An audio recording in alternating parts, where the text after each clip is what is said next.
بەڕێزان دووبارە سپاس بۆ ئامادەبوونتان.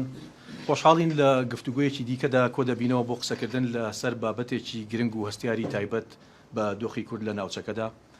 گفتوگۆی درە و ئەمجارە تایبەتە بە ڕۆژهەڵاتی کوردستان. لەم گفتوگویەدا بە دیاریکراوی تیشگە خینە سەر ڕۆژهەڵاتی کوردستان لە جەنگی نێوان ئەمریکا و ئێراندا. دەپرسین ئەم جەنگە جیاوازی چییە لەگەڵ جەنگ و هێرشەکانی پێشوو بۆ سەر ئێران؟ هەروەها ئەم جەنگە ئایا لەکوێدا کۆتایی دێت، ڕژێم دەڕوخێت یاخود بەلاوازی دەهێڵنەوە؟ ئامانجی سەرەکی ئەمریکا و ئیسرائیل لەم جەنگە چییە؟ هەروەها پرسیاری دیکەی گرنگ ئەوەیە ڕۆژهەڵاتی کوردستان لەکوێی ئەم جەنگەدایە؟ چارەنووسی ڕۆژهەڵاتی کوردستان بەوەستانی شەڕ کۆتایی دێت یاخود ڕژێم دوای کۆتایی ڕژێم چارەنووسی ڕۆژهەڵات بەکوێ دەگات؟ یاخود ڕۆڵی حیزبە کوردیەکانی ڕۆژهەڵاتی کوردستان چییە؟ ئۆپۆزیسیۆنی بەهێزی ئێران چێن و ڕۆڵیان چییە لە هەوەها بارودۆخێکدا؟ بۆ شرۆڤەی ئەم بابەتە بە خۆشحاڵیەوە میوانداری زۆر بەڕێز عەلی کەریمی سیاسەتمەداری ڕۆژهەڵاتی کوردستان دەکەین. مامۆستا عەلی زۆر سپاس جارێکی دیکە بۆ مەمنونتانم زۆر. ماوەی 25 خولەکێکت هەیە بۆ ئەوەی پرسیارە گشتیەکان بە شێوەیەکی گشتی تیش بخینە سەر بابەتەکە و دواتری ژەگەر مامۆستایانی بەڕێز پرسیاری تایبەت و قۆڵتریان هەبوو دەتوانین درێژە بە گفتوگۆکانمان بدەین. وڵای جاری پێشەکی زۆر زۆر زۆر سپاس بۆ دانە بدانەتان. زۆر خۆشحاڵم کە دەتان بینم. هەرچەند ئەمن شایانەوەی نیم ئێوە هەمووتان متابعن و هەمووتان دەزانم ئەو چەند ڕۆژەی دڵتان کورپاندوێتی بۆ ڕۆژهەڵات و دەزانم متابعن و دەزانم بە دوای خەبەرەکان دەکەون و خەبەرەکانیش بەڕاستی هەر ئەوەیە کە هەمومان دەیبیسی. یعنی خەبەرێکی تایبەتی نییە کە بڵێ وەڵام مەسەلەن خەبەری تایبەتی دەستگاهای جاسووسی و استیخباراتی ئەوڕە دەیزانن. ئێمەمانان ڕاستە دەخێنین داستە متابعین، ڕاستە هەڵی دەسەنجێنین، ڕاستە بەس بە یەکیانەوە دەپێوین، بەڵام ئەو ڕۆ لە دنیای مۆدێڕندا ئەتۆ هەتا زانست نا زانیاریت نەبێ ناتوانین تەحلیلی چاک بکەیت، ناتوانی دیوێکی ڕوونی ڕووداوەکان بە خەڵکی نمایش بکەین. بۆیە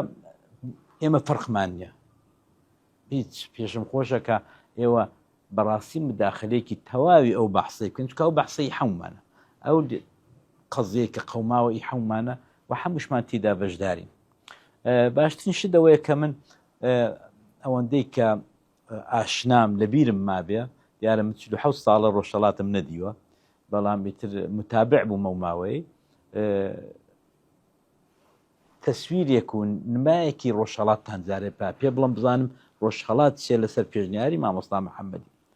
ڕۆژهەڵات ئەگەر لە خوارەوە پێدابین دوای لۆڕستان و بەختیاری، من ناڵزانم بەختیاری و لۆڕستان کوردن یا کورد نین. دەزانم کە عەتفیان هەیە، دەزانم کە لە مێژوودا لە کۆن بگەڕێەوە زمانەکەمان لێک نزیکە، دەزانم کە جۆغرافیاکەمان لێک نزیکە، دەزانم کە هەمومان میوانی زاگرۆسین، بەڵام بڕوان بە یەک ئەسڵ هەیە، ئەویش ئەوەیە ئەگەر قسە لەسەر شناسی منە دەبێ خۆم دیاری بکەم. ئەمن ئەگەر ئەو ڕۆکانە هەر کەسێکی فەرمونون هەر کوردێکی ڕەسەن بێ بڵێ ئەمن کوردنی دەڵم زۆر باش کوردنی کورد، ئەم ناسم بە زۆری خەڵک بکەمە کورد. بەختیاری بەڕاستی ئەوە نییە کەم بڵم بڵاو کوردستانە نازانم دەگەڕێتەوە سەر ئەو ڕۆژێک کە لە هەڵبژاردنێکی ئازاددا، لە هەڵبژاردنێکی تەواو بێ دەستێوەردان، ئێمە بچینە بەر بارگای خەڵکی لۆڕستان و بەختیاری و پیان بڵێن کاکە ئێوە خۆتان بەچی دەزانن. ئەگەر کوتیان کوردن ئەمە دەبێتە چاومانیان دابنین. دەنا کورد ئەوە نییە کە ئەمن ناسنامێ بدەمێت، دەبێت خۆی شناسی خۆی دیاری بکات. ئەو مەسەلەی ئێتنیکە بەڕاستی گرینگە. ئەگەر لێوەڕا دەست پێ بکەم یا بپڕێمە ئیلام ئەوە قسەی تێدانیەکە کوردستانە ئیلام، پارێزگاکانی ئیلام دەست پێ دەکات لە خوارەوە کە دەگەڕێتەوە سەر ئیلام و دێهلۆران و ئیتر ئەم ئیلام لەو شار و شارۆچکانە پێک دێ کە لە خوارەیە، یعنی دەگەڕێتەوە لای بەختیاری و ئەو ناوانە. ئەوی دیکە کە دێ سەرێ کرماشان شارە گەورەکەی کرماشانە کە بەڕێی من کرماشانێکێ لە شارە هەرە گەورەکانی هەموو شارپارچەی کوردستانە بێزگە لە ئامەد. لە کرماشان مەحافزەی کرماشان خودی شاری کرماشان ناوەندێتی ئیسلاماباتی ڕۆژاوا هەیە، شارە پاوە هەیە، جوانڕۆ هەیە، ئەو سێ چوار شارەش لە پارێزگای کرماشان و کۆمەڵێک شار و شارۆچکەی چی پێ دەڵێن شارە دێ ئەوانەش وجودیانەیە. شارە گەورەکانی پاوە و کرماشان و جوانڕۆیە. لە پارێزگا دێ خوارێ دەگەیە پارێزگای سنە یا کە مەشهورە بە پارێزگای کوردستانی دەڵێن ئەوان. مرکزەکەی سنەیە و سنە یەکێک لەو شارە کۆن و دێرینانەیە کە مرکزی ئیمارەتی ئەردەڵام بووە و کۆمەڵێک مێژووی بەرچاوی هەیە کە حتمما خوێندوتانەتەوە لە کتێبەکاندا. دوای سنە سەقز دێ، لە دوای سەقز مەریوان دێ، لە مەریوانی شەوەبانە دێ، قوڕوە و ویزاریش بەشێکن لە وستانی مەحافزەی سنە یا کوردستان. ئەوجا بیجارە کامیارانە؟ بیجار تێکەڵەیە، بیجار تێکەڵەیە بەڵام کووردە، هیچ قسە و شک و گومانی تێدانێ کە بەشێکیان لێرەدا کێشەیەکی سەرەکی هەیە کە دەبێت پیاو لێ کۆڵینەوەی لێ بکا کە ئەرێ لە ئیتنیک ئەرێ لە ناسیۆنالیزمدا دین مەسەب تەسیرێکی هەیە بۆ دیاریکردنی ئەو شناس. زۆر نمونەی گەورەی تاریخی هەیە کە مەسەب و دین و پێش ناسیۆنالیستی کەوتووە و پێش ناسیۆنالیست کەوتووە. ئەمە مەسەن ئیرلەند نمونەی گەورەیەتی. ئێمەش لە ڕۆژهەڵاتی کوردستان ئەومان بە چاودیوە. شیعەکان بە درێژایی ئەو 100 ساڵی ڕابردوو زۆر کەمتر بەرەو کوردایەتی هاتوون و مرکزی کوردایەتی مکریان و سنە و ئەوانە بووە. بۆچی مەسەنن حتا ئەو ساڵانەی ئاخرێش کرماشان بەڕاستی نەهات بوو ناو ڕۆحی کوردایەتی و نەهات بوو ناو خەباتی کوردایەتی، هەر باسیشان نەدەکرد. ئێستا باشترێکە، ئێستا بەهۆی وەی کە کۆمەڵێک فاکتەرەکە، ئێستا لێرە ڕەنگە جێی نەبێ پیا و باسی بکە، بەڵام کۆمەڵێک فاکتەر هاتە گۆڕێ لەم 15 ساڵی ئاخرێ بەهۆی خەباتی گریلاو، بەهۆی خەباتی پەکەکە لەو ناوچانە. پێم وابێ بوو بە فاکتەرێکی گرنگ کە تۆزێک ڕۆحی کوردایەتی لەوێش بجوڵێت و ئێستا ئەمە دەبینین کە لە مزارەتەکان بە تایبەت لە شۆڕشی ژین ژیان ئازادیدا، شۆڕشی ژینایدا ئەوان یەکجار چالاک بوون، یەکجار. بەڵام ئەوە شەر دەگەڕێتەوە سەر ئەوەی کە خۆیان بەچی دەزانن. بەڵام کرماشان هیچ شک و گومانی تێدانێ کوردستانە بەهۆی مێژووی تاغوستان و بەهۆی مێژووی جۆغرافیای ئەو ناوچەیە و بەهۆی مێژووی زاگرۆس و ئەوانەوە هیچ شک و گومان دەوەی دانیەکە نەوەی ساسانیەکانن و لە مادەکانن وە کوردستانە، هیچ قسەی تێدانێ.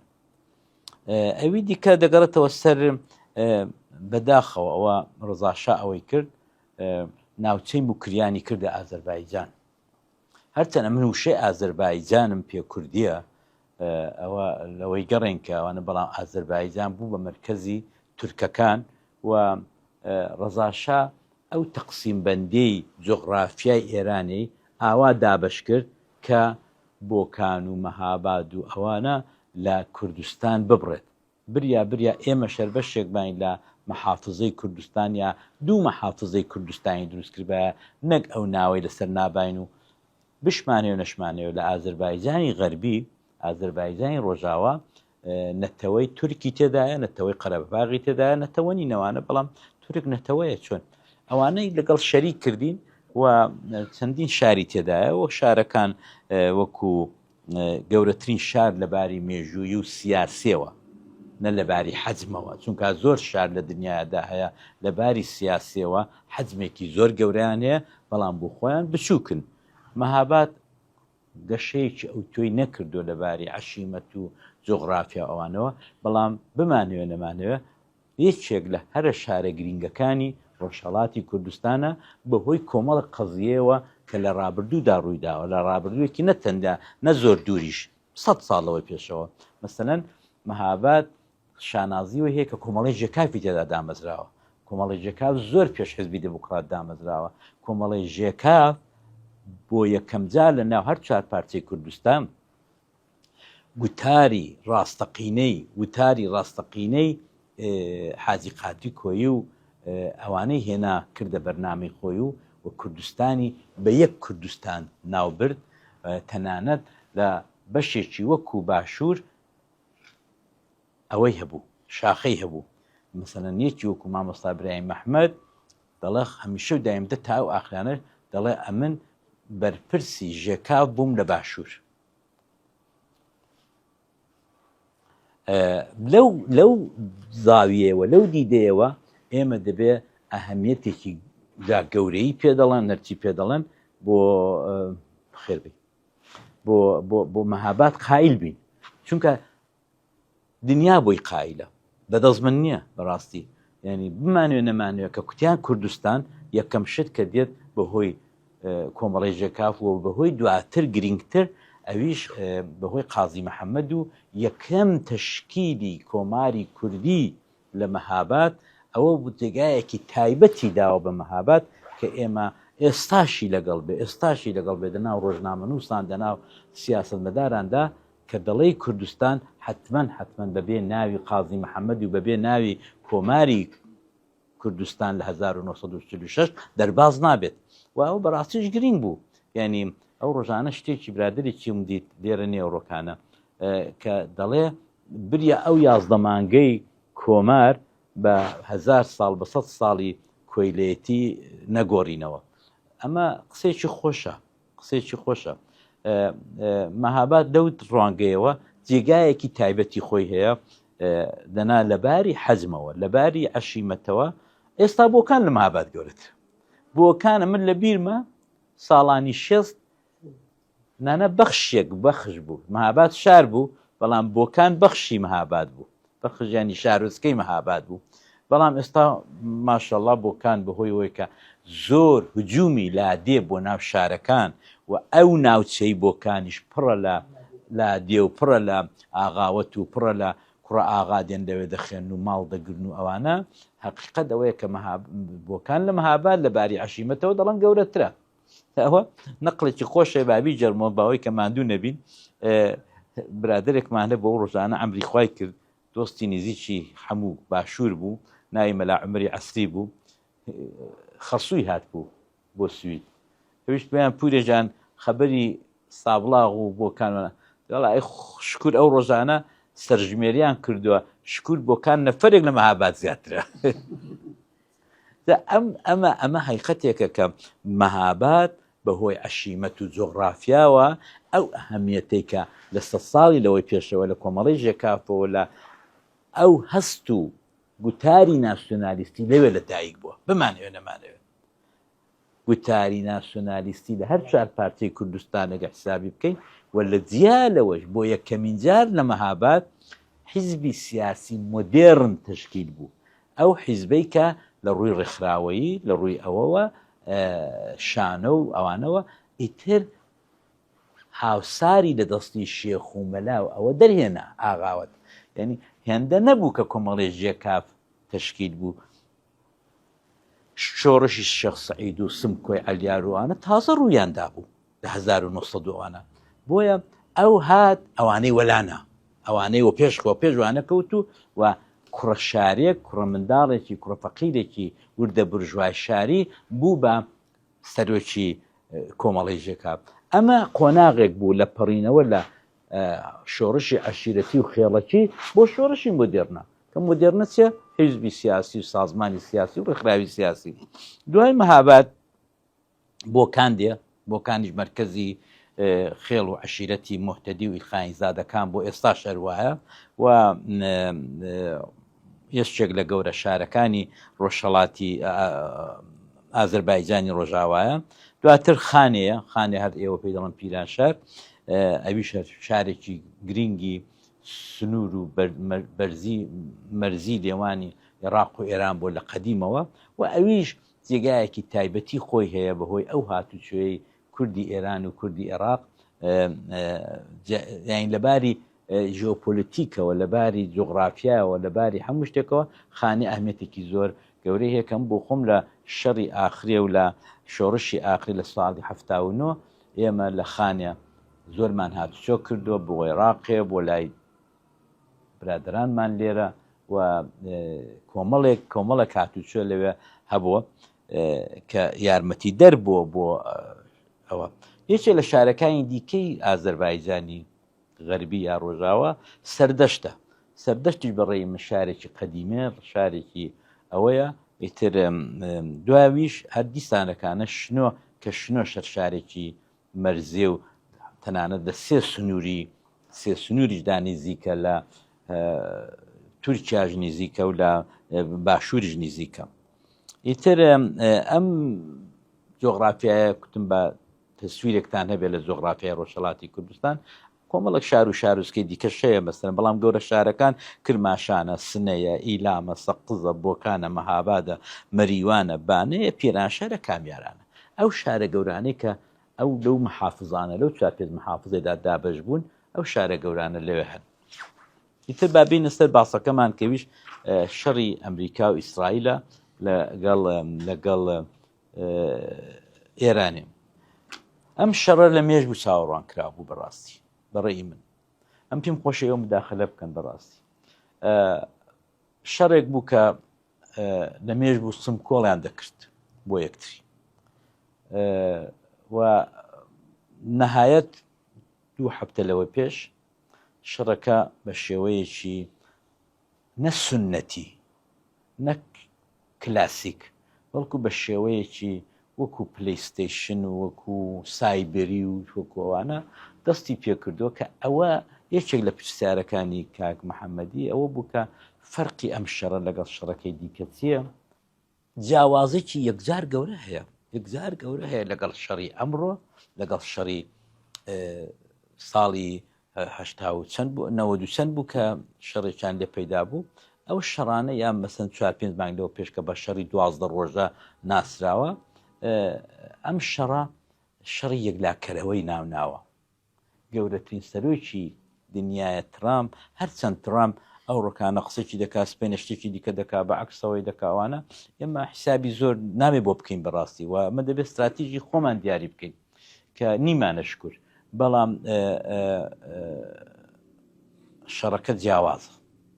شەڕەکەەوە تا دەیبینن یعنی ئەمە چی بە ئێوە بڵم کە ڕۆژانە ئێوە شەوانە بەرهەمەکان و ئەنجامەکانی ئەو شەڕە دەبینن لە تایتانیک و لە هۆڵی سەعەد عەبدوڵڵا و تو ئاگاد لێنێ و ورد یەکدانە درۆن دێ یعنی شەڕی درۆن تازەیە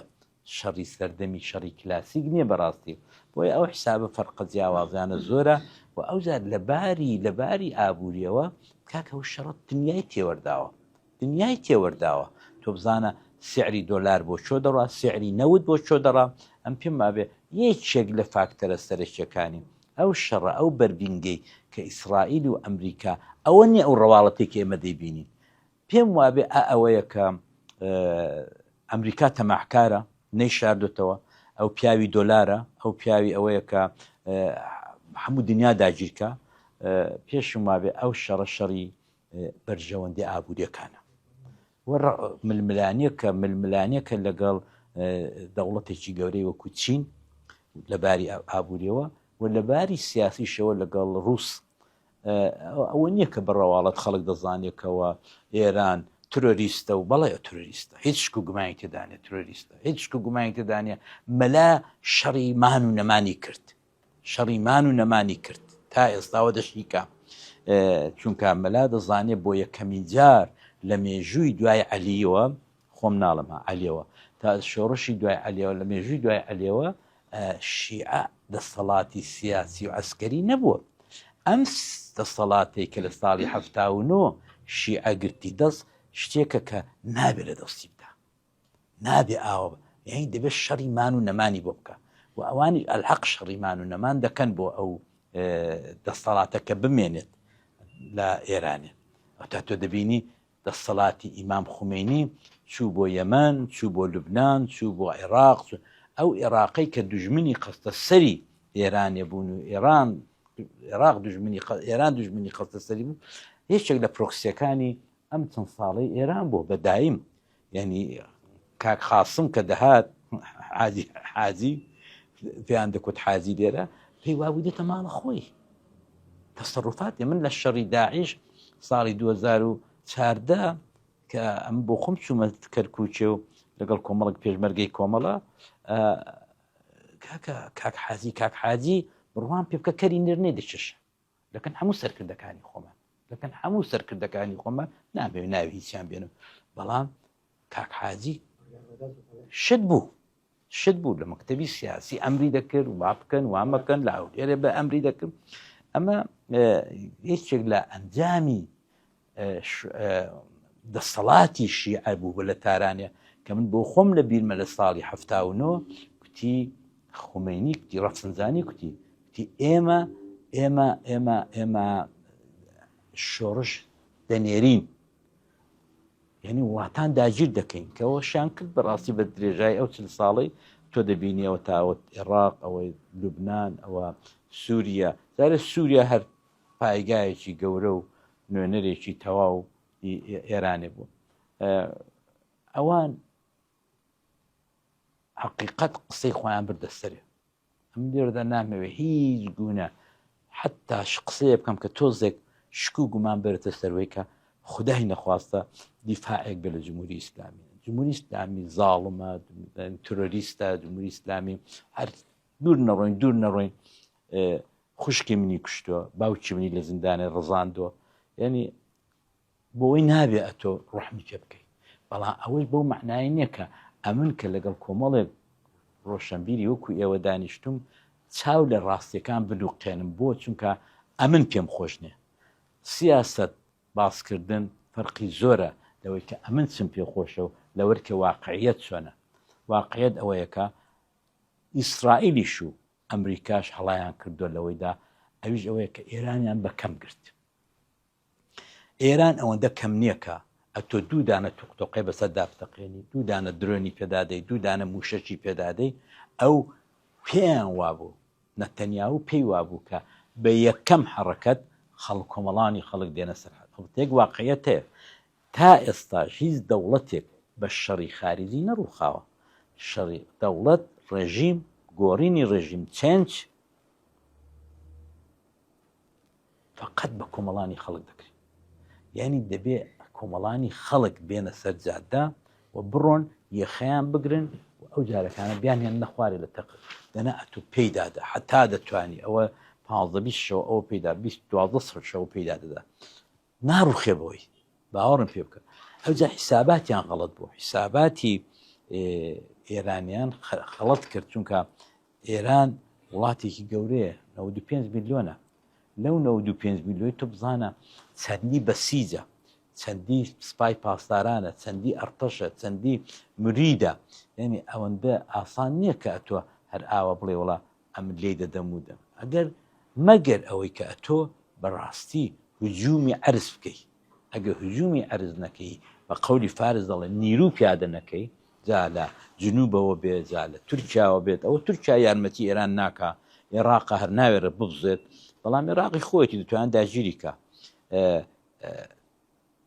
مەگەر بە هێزی ئەسکەری وەکو چۆن لە عێراقی دیتان هەمووتان خۆم پێویستە بیڵم لە عێراقی ئەو هەمویان پێدادا و ئەولا بەڵام حتا هێز نەهاتە کوێیت و لە هێز لە کوێیتەوە نەهاتە بەغا دەوڵەت نەڕوخە دەوڵەت ئاسان نییە بڕوخانی دەوڵەت بۆیە ئەوان ئەو مەحاسبەیان خەڵەت کرد حقیقەتێک هەیە ئەو ڕۆکانە دەڕێت دەگەڕێتەوە سەر پرسیارەکەی کاک محەممەدی مامۆستا محەممەدی کە باسی هێزەکانی ڕۆژهەڵاتی کوردستان دەڵە بکە هێزەکانی ڕۆژهەڵاتی کوردستان حقیقەتێکەوەیە کە هەمویان هیلاکن ماندوون ئەو هێزانەی کە من دایان ناسم نزیک بە 47 ساڵە بە ئیسراحەتیان نەکردو 47 ساڵە کە سوکاری خۆیان نەدیوە 47 ساڵە سەدان هەزاران شەهیدیان داوە و لە هەرێکیان لە شوێنێک ناشتۆ لە دۆڵێک لە شارۆچکەیەک ناشتۆ بۆیە ئەوان هیلاکن بەڕاستی هیلاکن پەژاکی لێ دەرچێ ئەوانی دیکە ئەو هێز و توانایە نییە بەڵام من ناوێ بڵم نییە دەوێ بڵم هەیە بۆ چونکە ئومێدم بەوەی هەیە کە دوا ڕۆژ هەمیشە وا بووە هێژمۆنیەک دروست دەبێ خەڵک بۆ خۆی دێ خەڵک دێ بە سەدان و بە هەزاران کچ و کوڕی جوان دێن و داوای تفەنگ دەکەن داوای ئەوە دەکەن کە تێکەڵ بن ئایا ئەوان دەتوانن ئەو خەڵکە گەورەیە لە باوەش بگرن ئەمن نازانم جارێ بەڵام ئەوەی کە دەگەڕێتەوە سەر دموکرات و کۆمەڵە کە ئەو دوو حیزبە ڕەسەنە لە 47 ساڵەوە پێشەوە مندایان ناسم و ئەوانە هەن حقیقەت ئەوەیە کە پایگایەکیان بە قەولی فارس دەڵێ جێپێیەکیان لە ناو کۆمەڵانی خەڵکی ڕۆژهەڵاتدا هەیە ناتوانم کاری بکەین ئەمن لەگەڵ بم یا لەگەڵ نەبووم پێم ئینکار ناکرێن ئەوان جارێر دموکرات و کۆمەڵە مێژوویەکی کۆنی سیاسی و عسکەریان هەیە لە ناو خەڵکیدا و خەڵکیش تا ڕادەیەکی لایەنگریانە و بە تایبەت لە لای ئێمە خۆ خەڵک ناچێ بە وردی پەیڕە و پرۆگرام و بەرنامەی حیزبێ بخێنێتەوە وەکو مەسەلەن ئەو کەسەی لە بریتانیا دەنگ دەدا بە لەیبەر یا بە مەحافزین بچێ ور بزانێ بەرنامە کەچێ ئێمە لە ڕووی عەتف و عاتفەوە مەسەن حیزبی قازی محەممەدە و دەبێ خۆشمان بێ و یا مەسەن شەید دکتۆر قاسم و سکرتێریە و حیزبەی بۆ یاد شەر ینی مردوو دەنگ دێنێ لە لای ئێمە هەر لە کۆنەوە مردوو بۆشە هەمووشان خواخوایانە شەهیدیان زۆر بێت بۆی کە بیکەنە وەرەق بەم بەرامبەرەکەیان حیزب هەیەی کۆمەڵە شەهیدی ئەو وەرەقەی کە پێی دەڵێن شەهید هەرچیان هەیەە دەی ئەتۆ مەسەرەن ئەگەر 200 شەهیدت مەسەرەن لە سابلاغی هەبێ یا لە بۆکانی هەبێت دەبزانە 200 شەهید چەند ئایلە تێوەردەدا بە ساوڵا بۆ خۆی چەند ئایلەیە بۆیە ئەوانە پێیان گرینگەکەم ئەو شەهیدانە بەڕاستی گەورەکرێتەوە و گەورەیان کەنەوە گەورەشن بەڕاستی ینی ئەمە بۆ خۆمان لەگەڵیان ژاوین ئەمە ئەو دوو حیزبە من هاتم پڕیمە سەر پرسیارەکەی دواتر ئەو دوو حیزبە ناتوانم منی کاریان بکەم ناتوانم ئەو ڕۆکانە ڕخنەشیان لێ بگرم بەڕاستی چونکە باش نییە ئەو ڕۆکانە من ڕخنیان لێ بگرم لە هیچ کۆڕێ کۆبوونەوەی لە بەرنووسیندا ئەوانە دەبێت ڕاوەستیم بزانین ئەوانە هەناسەیەک بدەن پشوویەک بدەن تۆ بزانە ئێوە خەڵکی سلەیمانی لە کەنجەوە دەبیستن کە درۆن لە زەرجۆز دەدا و درۆن لە کۆیە دەدا و لە سەیتەرەکان ئەوەندایان کوژرا ئەوە ینی ئێستا ئەو ڕۆکانە هەناسەیەکیان هاتووە دەبێت لەیان گەڕیم زانین چ دەکەن ئەو بۆ معناینە کە یارمەتیان نەکەین و ڕخنیان لێ نەگری بەڵام دموکرات و کۆمەڵە پایگایەکی معنەویان هەیە هەتاکوونە مادی ئەوڕۆ لەباری مادیەوە ئەو بە قووەتە نین کە ئەمن چاوەڕانی دەکەم بەڵام لەباری معنەویەوە ناتوانمی کاریان بکەم بەڕاستی هەرچار لایەکی دیکە دەگەڕێتەوە سەر ئەو هێزە تازەی کە دروست بووە ناوی پارتی ژیانی ئازادی کوردستانە کە پەژاک یەک کۆمەڵێک ڕێو شوێنی هەیە کە لەگەڵ ئەوانی دیکە تاوە جیاواز مەسەلەن یەکێک لە شتەکانیان ئەوەیە کە ناوی پێشمەرگان گۆڕی بە ناوی گریلە یەکێک لە ئەوانی دیکە ئەوەیە کە کچ و کوڕ بە قەد یەک گریلان کچ و کوڕ لە هەموو مەفرەزەیەک لە هەموو هێزێکیاندا یەک سەرۆکە یەک هاوسەرۆکەکە یا سەرۆکەکە دەبێت ژن بێ یا پیاو بێت یعنی دوو هاوسەرۆکە حتا لە مەفرەزەیەکی سادەی پێشمەرگایەتیدا کە ئێمە هەمان بووە مەسەرەن فڵان کەس بۆ خۆی بەکەیت خۆی ئامر مەفرەزە بوو چی دەکردبیکە لەوێدا ناتوانانی هاوسەرۆکێکی هەیە هاوسەرۆکەکە کچێکە هاوسەرۆکەکە کوڕێکە ئەمە فەرق و جیاوازێکی یەکجار گەورەی هەتا تۆ نەچی ناوەوە تا تێکەڵیان نەبی نازانی چیها فەرق و جیاوازانێ مەسەن یەکێک لە شتەکانی دیکەیان ئەوەیە کە بڕوای تەواویان بە پەروەردەیە ئەوەی کە ئێمە نەمان بوو لە دموکراتی کۆمەڵە ئێمە دموکراتی کۆمەڵم بۆ خۆم بەرپرسی پەروەردەی پێشمەرگە بوو ماوەیەک کاکە و کەڵشکەفەی بکەوە دایخەوە تەواو بڕۆ دەی پێش توێ بۆ چی بۆ ناو مەفرەزە کاکە لێرە 6 مانگ چاوەڕێ بووم کوڕە فەقیرێکی پێنجوێنی کچە فەقیرێکی پێنجوێنی پێم بڵند لەکوێیە وەلای مامۆستاجان ناتوانێت تو چاوی ئێمە تو عەزیز ئێمەی بەڵام بخۆی ناتوانین پێ بڵێن چکە لە پەروەردەیە فعلا پەروەردەیە کاکە ئەتۆ دەچی چ بۆ قەندیل چ بۆ پێنجوێن چ بۆ ئەوانە تۆ بێکار نابینی شەو و ڕۆژ ئاژەنگە سوورەتان دیوە مێشەنجون هەموو کارە دەکەن لێوێژاوایە هەموو کارە دەکەن ئەوە جیاوازێکی تەواوی ئەو هێزانەیە دووسێ هێزی دیکەشیان هەیە کە لەو هاوپەیمانشدا بەشداریان پێداون وەکو نازان سازمان بابە وڵڵا ئەم نامێ قسام بکەم بەڵام خەبات ماڵی مامۆستا شێخ جەلالێ باوکیان زۆر گەورە بوو باوکیان پیاوی چابوو دەست شۆڕشی 79دا و برایشی ئێزەدینی حوسێنی بۆ خۆی کوتی کاکم ئەم بخۆم لەگەڵیان مقابلەم هەیە کوتی کاکەوە کاکم پیاوی ئەوەی نییە شێخ جەلال پێدا لە هەول سلێمانیدا دەنیشت دواتر لە نەوەدەکاندا چوو بۆ هەولێرێ ئیتر ئەو پاشماوەی ماڵی شێخ جەلالی ئیتر چەندیان زیاد کردو کەم نەکردو نازانم بەڵام ئەمە نابێت لێرە قەزاوەتی بکەم ئەمە دەبێت ڕاوەستم بۆ یەکەم هەڵبژاردننی ئازادی ڕۆژهەڵاتی کوردستان یەکەم ئینتخابات هەموومان وەزنی خۆمان دەزانین هەموومان بزانین چەند بە چەندین بۆیە هەبلیان گەڕین تاوە بەڵام ئەوی دیکە دووسەیەکی دیکەش وا هەن یەکیان هەر دروست کراوە دەمێنێتەوە ئەم حیزبانە کارێکی باشیان کردووە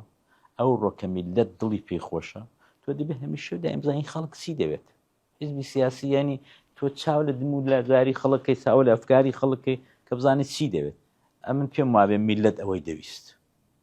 هەرچەم دەنێ و میلەت دانیم بەڵام میلەت ئەوەی دەویست کە یەکێتێک دروست بێت هاوپەیمانێک دروست بێت مەسەن زۆریان دەگەڕانەوە سەر هاوپەیمانەکەی ساڵی 1970 یەکێتی و پارتی کە لە تارانێ ئەو هاوپەیمانە دروست بوو بۆ بەڕاستیش هاوپەیمانێکی باش بوو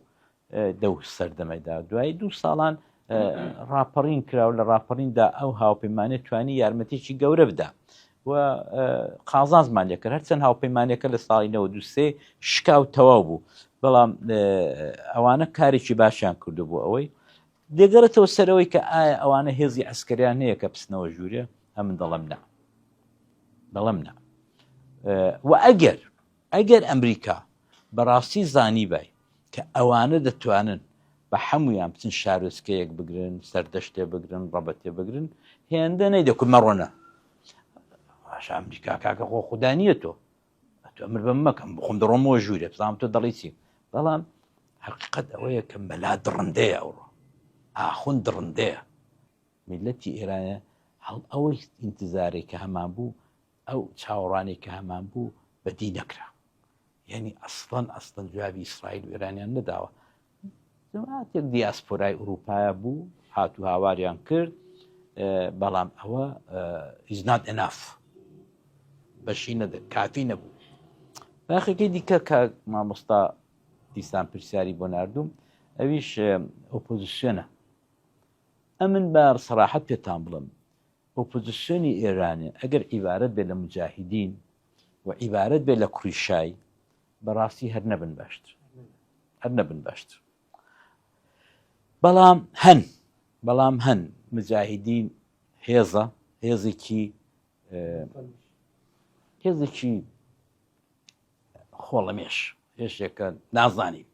حتا ئینتخاباتێکی ئازاد لە ئێرانە نەکرێ ئەمن ناتوانم وەزنی واقعی مجاهیدین هەڵسەنجێنم بەڵام دێن و مەشاکلیش دروست دەکەن و سەرێشەش دروست دەکەن بەڵام سەرێشەی گەورە ئەو هەتیوەی شایە کە 7 ساڵە دانیشتو دەخوا عیشێ دەکات ژن بازێ دەکات ئەولا ئێستا لە ناکاو هاتۆ بێتە پادشا کوڕێ بە پادشامان ناوێت پادشامان 7 ساڵەوە پێش ناشت تەواو بوو لە میسرێ ناشتومانە بڕۆ دوای کەلاکەکەیکەوە ئەمن موافقینیم بەڕاستی ئەسڵەن بەڵام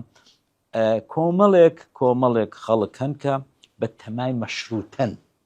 مەشروتە ئەو سیستمە بوو کە لە 1970 کە لە سەر قاجارەکانەوە دروست بووکە با بە سەلتەنەتی مەشروتە دروستکەین بۆی کە قەیرانی دەسەڵاتداری نەمێنێت وەکو بریتانیایە بەڵام مەشروتە بەچی مەشروتەکان معناکەی لەوەی ڕاستەکە پادشای دادنێ بە شەرت پادشای دادنێ کە لە خەرکەمانانی دەنین بەبێ ئێمە ئەوە نەکە ئەو مەشروتەیە ڕەزاشای باوکی باپیریان هەرفڕێدا بۆ خۆی بوو بە دیکتاتۆر و تەواو دوایویش کوڕەکەی کە باوکی ئەو هەتیوەی ئێستاە ئەویش شەر لە خۆندەرەکانی ژێر خۆندەرەکان خستە ژێر خۆندەرەکانی و دیکتاتۆرێک بوو بە معنای واقعی زیندانەکانی بۆ خۆم گەنج بووم لە تاران لە تەورێدا دەرچ بخێندەوە سەعیم تەلەبە بووم زیندانەکان پڕ بوون لە کوڕی وەکو شۆڕژگەر و پیاوی قارەمانی وەکو کاخانەی موعینی وەکو کا عەبدوڵڵا وەکو چێوانە کاخانە موئەسیسی کۆمەڵی بووە بەڵام ئەوانە زیندان بوون لە زیندانی شای و مەسەن وەکو فارسەکانیش کاکە کۆمەڵێک زیندانی گەورە مەسەن گولی سورخی و ئەوانە هەموو لە زیندانی شایدا بوون کە دەستی لە دیکتاتۆریەت هەڵ نەگرت ئەمە هاتۆ پاژماوەی ئەو دوو باب و باپیرەیە ئەتۆ کاکە 47 ساڵە لە ئێرانە دووری چی ئەزانی لە کۆمەڵگای ئێران چی ئەزانی لە ڕۆشنبیری ئێران چی دەزانی لە جوڵانەوەی ڕۆشنبیری کاکە فەرقی زۆرە ئەو ئەمن بەش بە حاڵی خۆمەوە لێرە بۆ حتان بێت ئەمن ناتوانم سپینێ بسمەوە ڕۆژهەڵات فاکتەرێکی ئەوە بم کە بتوانم تەداخل لە سیاسەتدا بکەم چونکە ئەوەی کە من دەیناسم نەماوە ئەوەی کە من دەیناسم پیرە ئەوەی کە من نایناسم ئەو ڕۆکانە گەنجە و دەسەڵاتی بەدەستە و ڕۆژی وانە یعنی حقیقەت ئەوەیە کە ئێمە دەبێم بۆستنی خۆمان بزانی ئەمن ئەو قسەیەم لەگەڵ کاک مستەفایە لەگەڵ کا عەبدوڵڵایە لەگەڵ کاک سەیبراهیمێ لەگەڵ کاک هەموویانە پەژاک جیاوازە پەژاک هێزێکی جوانە نازانم چ دەکا بەڕاستی ئەمن هیچی لێ نازانم ئەمن نازانم ئەوان تا چەند لەژێر سەیتەرەی پەکەکەیدان و پەکەکە چەند لە کۆمەڵگای سۆسیۆلۆژیای ڕۆژهەڵات تێدەگایە تێناگا بەڵام ئەمن ئەوانی دیکە بەڕاستی بە دڵ و بەجان پێشنیاریان پێ دەکەم کە ئەم بەزمەی باشوور نەکە دوو شت زۆر گرینگە زۆر گرینگە بۆ ڕۆژهەڵاتی کوردستان یەک ئەوەی کە بەڕاستی هەرچی باشوور کردی مەیکە هەرچی باشوور کردی مەیکە ئەو بەزم و فەرتەنەوە ئەو بە پارەیە ئەوە ڕووداوایەوە گەلی کەنان هەڵشتا ئەوە سیوسیوانە هەمووی زەرق و بەرق باوەڕم پێ بکە بە یەک حرەکەت هەمووی دەبێتەوە جان زۆر مهمە ئەوە کاتی خۆی کاک ئەمیری حەسەنپوور هەزار ڕەحمەت لە گۆڕەکەی یەک کەمپسپۆری کومنیکیشنە بوو لە کانەدا کە زۆر زمانی کوردی سپۆر بوو لە زمانی کوردیدا و لە میدیادا من دەهاتمەوە ساڵی 92وانە دەهاتمەوە بۆ کوردستان کوتی عەلی ئەو دەمی کاک مەحموودی مەلاعێزە دەویش ڕەحمەت لە گۆڕەکەی سەرنووسەری کوردستانی نوێ بوو کوتی ئەوەندەی پێ بڵە نامە نانووسم بەڵام ئەوەندەی پێ بڵە ئەمیر دەیکوت هەرچی جەریدەی ئێران دەیکا ئەوان نیکە سەرکەوتوو دەبن ڕاتێ و قسەکەی بوو یعنی ڕۆژنامەی ئێرانە نەبێتە ئیدۆلی ئێوە مۆدێلی ئێوە وەرن کاکە ڕۆژنامەیەکی شۆڕژگەر ڕۆژنامەیەکی لیبراڵی ئوروپای مۆدێرن هەڵبژێرن و لاسایکەنەوە نەک ئێران بەڕاستی ئێستا جێمە لاسای ئێران دەکەینەوە لە زۆر شتدا لاسای ئێران دەکەین ئیتر ئەمە ئەوە قسەیم کرد ئەم بۆ خۆم لە باشوور گەورە بووم کاکە ینی ئەوە نییە کە ئەمن بەڵام لەباری سیاسیەوە بەڕاستی باشمان نهێناوە لەباری سیاسیەوە ئێمە دەبوو ئەو ڕۆکانە فاکتەر باین مۆرە باین بریارمان دابە و شوێن پێمان دیار باە تۆ ئەو پەنجەیەمان هەیە و لەو لاشۆ شەفشمان هەیە بۆیە هیوادارم ڕۆژهەڵات تەواوی دەکەم ڕۆژهەڵات ئەو تەجروبەیە باشە یعنی سپێنە دوا ڕۆژ دەبێت بچین خوددا غەزەبیان لێ بگرێت دوو تەجروبەی جوان ئەو ڕۆ دوێنێ لە پێش چاوتە کوردی ئێران دەبڕۆ هەردوو تەجروبەکە هەڵێنە پێش خۆت یەکان تەجروبەی باشوورە یەکان تەجروبەی ڕۆژاوایە تەجروبەی ڕۆژاوا زۆر کەم گەندەڵی تێکەوتووە ڕۆژبەی باشوور پڕپڕ لە گەندەڵی تۆرزانە ئەم پارلەمانانە ئەم مەعاشدانانە ئەم کوڕە دەڵێ دۆم بێ کەڵاش بە خۆی بکە مشتیوام نەدیوە لە دنیادا ئەندام پارلەمانە پێی دەڵێ کاکە بڕۆ مەعاش بۆ خۆت دیاری بکە معلومە من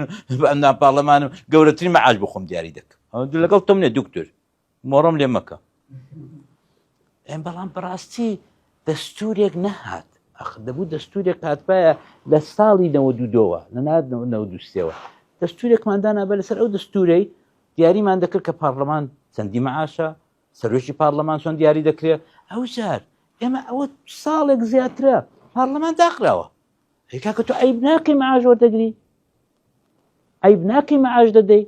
بۆیە ئەو تەجروبانە زۆر تاڵن بەڵام تەجروبەیەکی دیکەشمان هەیە تەجروبەی ڕۆژاوە گەورەترین تەجروبەی ڕۆژاوە یەک چەکداریە یەک میلیشیاییە ئەمن پێم وابێ بەفرە میلیشیایی ئەوانە پسنەوە ڕۆژهەڵات دەیدۆڕێن خراپی دەدۆڕێن هەر لێرەوە لە چێلێەوە لە پێنجێنەوە دەدۆڕین بەڵام یەک ئەوەی کە ڕۆژاوا کردی بە خۆشی بە ناخۆشی بە سەرکۆنەکردن بە هەر چێکی بە تەعاملیان کرد هەر ئەو کاک ساڵح موسلیمی کە ئەو ڕۆکانە ئەمری خوای کرد دوێنێکانە قبولیان نەکرد ئەنە کەسایان بۆ بچێتەوە کاکە بەخێر بێ سەر ئەو چاوانم وەرە ئێمە حکوومەتێکی خۆجەیمان دروست کردو لە جززیرە فەرموو لێ بەشدار بە چەند ئەندامت هەیە چەوەرە بەشدار بە بەڵام میلیشە دێبچێتەوە ناو جێیشی هەسەدەی دێبچێتەوە ناو جێیش ئەم پێم وابێ کوردی ئێرانێ ئەوەی بکە ئەوەش بە خۆشی بە قاوە خواردنەوە و هاوپەیمانی پێت 6 حیزب و 7 حیزب ناکرێت دەبێ ئەوە بە شەق بکرێت ناسانم ئەتۆ وا دڵی میش پێم خۆشەوە بێت تەنباری گرفتەکان قسەمان کرد وانی کە باسم کرد سنوورەکە لە پێش چاومان ڕوونە نەمانزانی داوای چ بکەین لەوێ ڕۆژهەڵات بەڵێ ئەوە مەبەستە سیستمی حکومی مەسلەی وتمان جوگرافیا تێکەڵە لەگەڵ گەلانی دیکەوانیە لە هەندێک شوێن ئێمە ئەوەی کە متابعام کردو ئەم 12 ڕۆژە کە گرنگجیم بە ڕۆژهەڵات و بە ئێران داوە لە نوێژی کۆنی ئێراندا ئەتوانم بڵێم پسپۆڕم بەڵام لە تازەنە لە مەسلەی ئەخمێنی دوای ئەخمێنی ئەوانە هەفتاونەوە بڵێ لە هەفتاونەوە بۆیە ئێمە لە ڕووی جوگرافیا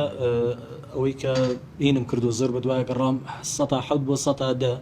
لە ڕووی مەساحی ئێران پێگەێنین بە هەمان شێوە لە ڕووی گەلیشەوە ژمارەمان عددمان 100 بۆ 100 لە ڕۆژاوە ئێرانی ئەمە مەسەلەی جوگرافیاکەمانەیە یعنی ئەمە گرفتەکانە کە باسی دەکەم دووەم وتمان دۆخی ناوخۆی باست کرد ئەو 4-5 حیزب بەیەکەوە گرفتن هەروەها دامی نێودەوڵەتی گرفتە بۆ ئێمە لەگەڵ دەوڵەتی ئێران ئەگەر هەڵبۆشێ یان ڕژێمەکە بگۆڕێکەوەتە بەڕێی جەنابەت کە سوود لە باشوور ببینین و سوود لە ڕۆژاوە ببینن کاتێکە بووە فەرتەنە یان فەوزا لەوێ لە ئەگەری بوونە فەوزادە ئێمە داواکاریەکەمان چی بێخۆتە زانن کە بەبەسم لە دامی نێودەوڵەتی ئەمریکا و ئیسرائیلە فلای زۆنشتیوە باشە بە هەمان شێوەش ئێمە لە پەناوە تورکیا ئاگاد لێ لە هەموو شوێنێک گەڵێ ئەمە بەس تەنیا مراقبەی کوور دەکەین مراقبەی شوێنی تر ناکەین زۆر سپاس بۆمان دوبوونێت دەست خۆش بێ بەخێر بێ قوربان بۆ خەڵک نایەتە سەرجادە مەسەلەن چەند فرەنەتەوە و خەڵک تەعزیێبارە لەو خۆپیشاندانە پێش و خەڵک زۆر هەواداری حکومێکی لیبراڵین بەڕاستی لە ئێرانی خەڵک پیانەوە دیارە کە بێزار بوون لەو حکومە کوردیش تەبعاً وەکو نەتەوەیەک ئەوانیش وەک لە جەرگوێز و لە کەمپەکانی کۆیە شەهید دەبن لە سنە و مەهابات شەهید ببن شەرفمەندانەتر نییە خۆ دوژمن ینی هیچ قسووری نەکردووە لە دەرەوە بیان لە ناوە بیان لە دەرەوەی وڵات بی مەسەلەن شەهیدەکانمە ئەوانەی تیرۆرکراون هەموو لە ئەوروپا بووم و لێرەش چەندین شەهیدیان داوە لە کەمپەکان ئیتر هەر چاوەڕێی ئەمریکا بن و یعنی بۆ خۆیان بیریان لە شتێک نەکردەوە کە ڕۆژێک دابێش شتێک بکەن بۆ نمونە هەروە دانیشن و لە کەمپەکان خەریکی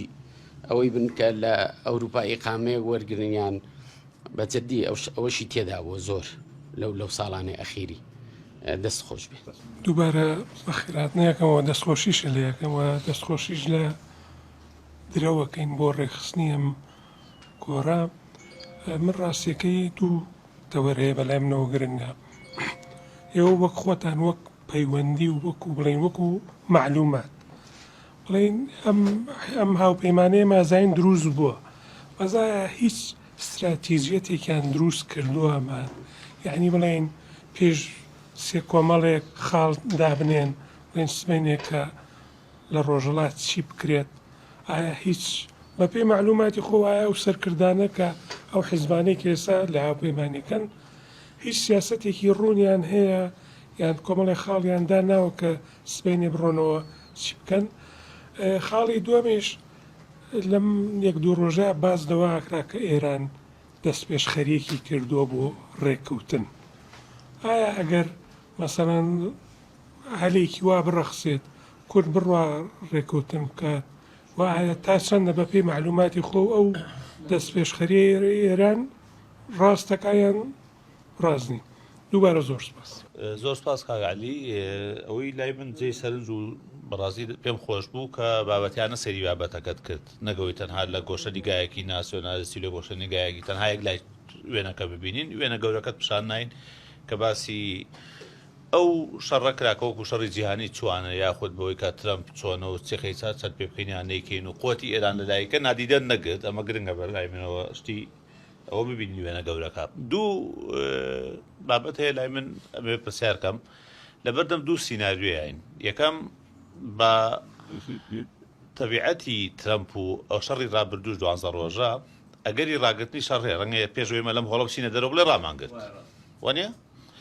ئەمە سیناریۆیەکە سیناریۆی دووەم درێژەشانی شەڕەکەیە بە هێواشی هاوشێوەی ئۆکراینیا و رووسیا واتە بۆ شێوەیە بمێنێتەوە شەڕەکە جا لە هەردوو سیناریۆکەیە ئێمە ئەوەی ئەیبینین و ئەیبیستین و تەحلیلاکەمان هەیە خۆمان ئامادە کردو یاخود ئامادەکاریەکان زیاتر بۆ ئەوەیە ئێران بڕوو خێولێ چی بکرێ ئەی ئەگەر ئەمە نەبوو بەدیلی ئەمە چییە وەگەوەی کاگەردەڵانی ژووتی ئەکرێ ئەمە بخۆزینەوە سبێنەوەکو پیاوەتی بینەوە بە چاوی ئێرانە کە ئێمە نەجوڵاوین وەرەبا گفتوگۆ بکەین لە ئەگەری مانەوەی ئێرانە دۆخەکە بەس ئاراستێ بڕۆە یا ئێمە هەر چاومان لەسەرەوە بێ کە بڕوو خێکی بێ ئەگەر نەڕوو خاچی بکەین سپاس بۆ دامەزراوەی درە و بەڕاستی ئەرچێکی گرنگی جێبەجێ کردووە سپاس بۆ جەناوی شکە عەزیەتی کێشاوە تاوەتوی ئەم بابەتە گرنگ و هەنووکەیە بکەین کەوتینێتە شەڕێکەوە ئێستا ئێمە لەم قۆناغا بمانەوێ نمانوێ بەشێکی لە شەڕەکە بەڵام من حەزەکەم یعنی وەکو ڕەئی خۆم لەسەر خوێندنەوە بۆ شەڕەکە بڵێم ئەم جەنگە وا دەرەکەوێت یعنی ئەوەی کەوا بەپێی هەموو لێدوانی ئابووری ناسێک و سیاست مەدارێکی گەورە و شیکەرێک ئەمە جەنگێکی ئابووری گەورەی ئەمریکایە لە ڕێگری لەوەی کەوا ئێران نەبێتە پاروێک بۆ سین بیقۆزێتەوە من لەم چەند ڕۆژە گوێم لە باحیسێکی میسری بوو باسی سەروەتە کانزایەکانی ئێرانی کرد کە ئێران چەند دەوڵەمەنە بە کۆمەڵێک کانزای گرانبەهاوە بەدەر لە نەوت لە زینک و لە چی و لە چی و لە چی و لە چی و ئەمانە ئەوەندی دەرەکەوێت ئەمریکا بەڵێ زێر بەڵێ ئازێر مس زی و بەڕاستی عنی ئەمە جانیبێکی مەخفیە لەوەی کەوا ئێمە زانیاریمان هەیە لەسەر ئەم کانزا فراوانی کە لە ئێران هەیە بەدەر لە نەوت و گازەکەی ئەمە قەناعەتێکمان بۆ دروستەکە کەوا ئەمریکا بە ئاسانی دەستبەرداری ئەمە نابێت ئەمە سین ببێتە پاروێک و بۆ سین و ئابووری سینی پێ کەشە بکات لەم ڕوانگەیەوە تێگەین کەوا ئەم شەڕێکی ئاسان نییە و کۆتایی نایەت بۆی کەوا مجرد کۆمەڵێک مەرجی بالستی بێ یا ئەوە بێ یا ئەوە بێ لەو بابەتە بێ بۆیە بەڕاستی من قەناعەتم وایە ئەم شەڕە ینی پێشبینیشم پێش دروستبوونی شەڕەکەکەوا شەڕێکی ئیستینزافە بێت لە هەمان کاتا خاڵێکی گرنگتر بووی کەوا ئەم شەڕە ئیستینزافە بێت ئەوەی ئێران بە ئاسایی ناڕوخێت ینی هەندێک کەس تەحلیلی وا بوو کەوا خامنەی بکوژرێتتر معادلەکە کۆتاییەت و ئەمانە بە قەناعەتی من ڕێکمەیە ئەم شەوی ڕابردوو لەگەڵ کاک دوکتۆرە هەندێک تاوتێمان کرد حەزەکەم لێرە باسی کەم بێتە ینی پێشنیارێک و بێت ئەوەی کەوا جێی گفتوگۆ ئەگەر جەنابەت ڕێی خۆتی لەسەر بێ من قەناعەتم وایە ئەم شەڕە ئیستینزافە یعنی درێژە ئەچێشێت لە هەردوولا ئەم قۆناغی ئێستا ئەتوانین بڵین قۆناغێکی ینی سایکزبی کۆیەکی نوێیە بۆ ناوچەکە کورد ئەبێت چی بکە بەڕاستی ینی ئێمە لە ڕۆژاوە خۆتان نەزان هەموو دنیا زانێ مەسلەی هاتنی کورد بۆ سەر شەقام لە ناو کوردستان و چوارپەرچەکە جیهان قەراری سیاسی گۆڕی، قەراری سیاسی نێودەوڵەتی گۆڕی. ینی ئەگەر من قەناعەتم وایە ئەگەر خۆپیشاندانە فراوانەی جیهان نەبوایە ئێستا شتێکی زۆر زۆر زۆر زۆر ڕەمزی ئەمە لە شتێک لە ڕۆژ ئاوا لە سووریا پێی بوتێ ئەمە ئیداری سەربەخۆی ڕۆژ ئاوا و تەجروبەی کورد. من قەناعەتم وایە دیسانەوە هەمان تەجروبە ئەبێ کورد لەم قۆناغا کورد دیسان هاواری بەرز بێتەوە لە بیا بەگوێی ئەو بڕیار بەدەستانەی دنیاکەوە کورد نابێت دیسان لەم نەخشە نوێیە دیسانەوە پشتگوێ بخرێتەوە. ئەویش بەڕاستی من قەناعەتم وایە وەکو جەنابەت ئاماژەت بە هەندێشتدیا بزوتنەوەی چەکداری لە ڕۆژهەڵاتە زۆر لاوازە، زۆر لاوازە لەبەرەی زەمنێکی زۆر زۆر لەژێر کەپتێکی زۆرە، یعنی دابڕانێکی زۆرە، هیچ حەلقەیەکیان نەماوە. یعنی گەر مقارنەیەکی بە قۆناغی ئەنفال و مەفرەزی پارتیزانەکانی پێش ڕاپەڕین زۆر زۆری جیاوازە. ئەو ئەرزێت و واقعە ینی بۆ ڕۆژهەڵات فەرامۆژ نەبووە. بۆیە قەناعەتم وایە ئەمڕۆ ئێمە چەکێکی گەورەمان بەدەستەوەیە، ئەویش ئەو چەکەیە کەوا ئەبێ کورد هەمووی دیسان بێتەوە سەر شەقام هەمان شێوەی هەمان ئاست و هەمان قەباری کە بۆ ڕۆژ ئاوا کرا بۆ ڕۆژ هەڵاژی بکرێ، بەڵام لەژێر پەردەی ئاشتیە، ئاشتی گەلان، ئاشتی یەکسانی گەلان بۆی کەوا دنیا حکومەتی ئێرانی ئەگەر ئەوەی ئێمە داوای ئاشتیەکەین،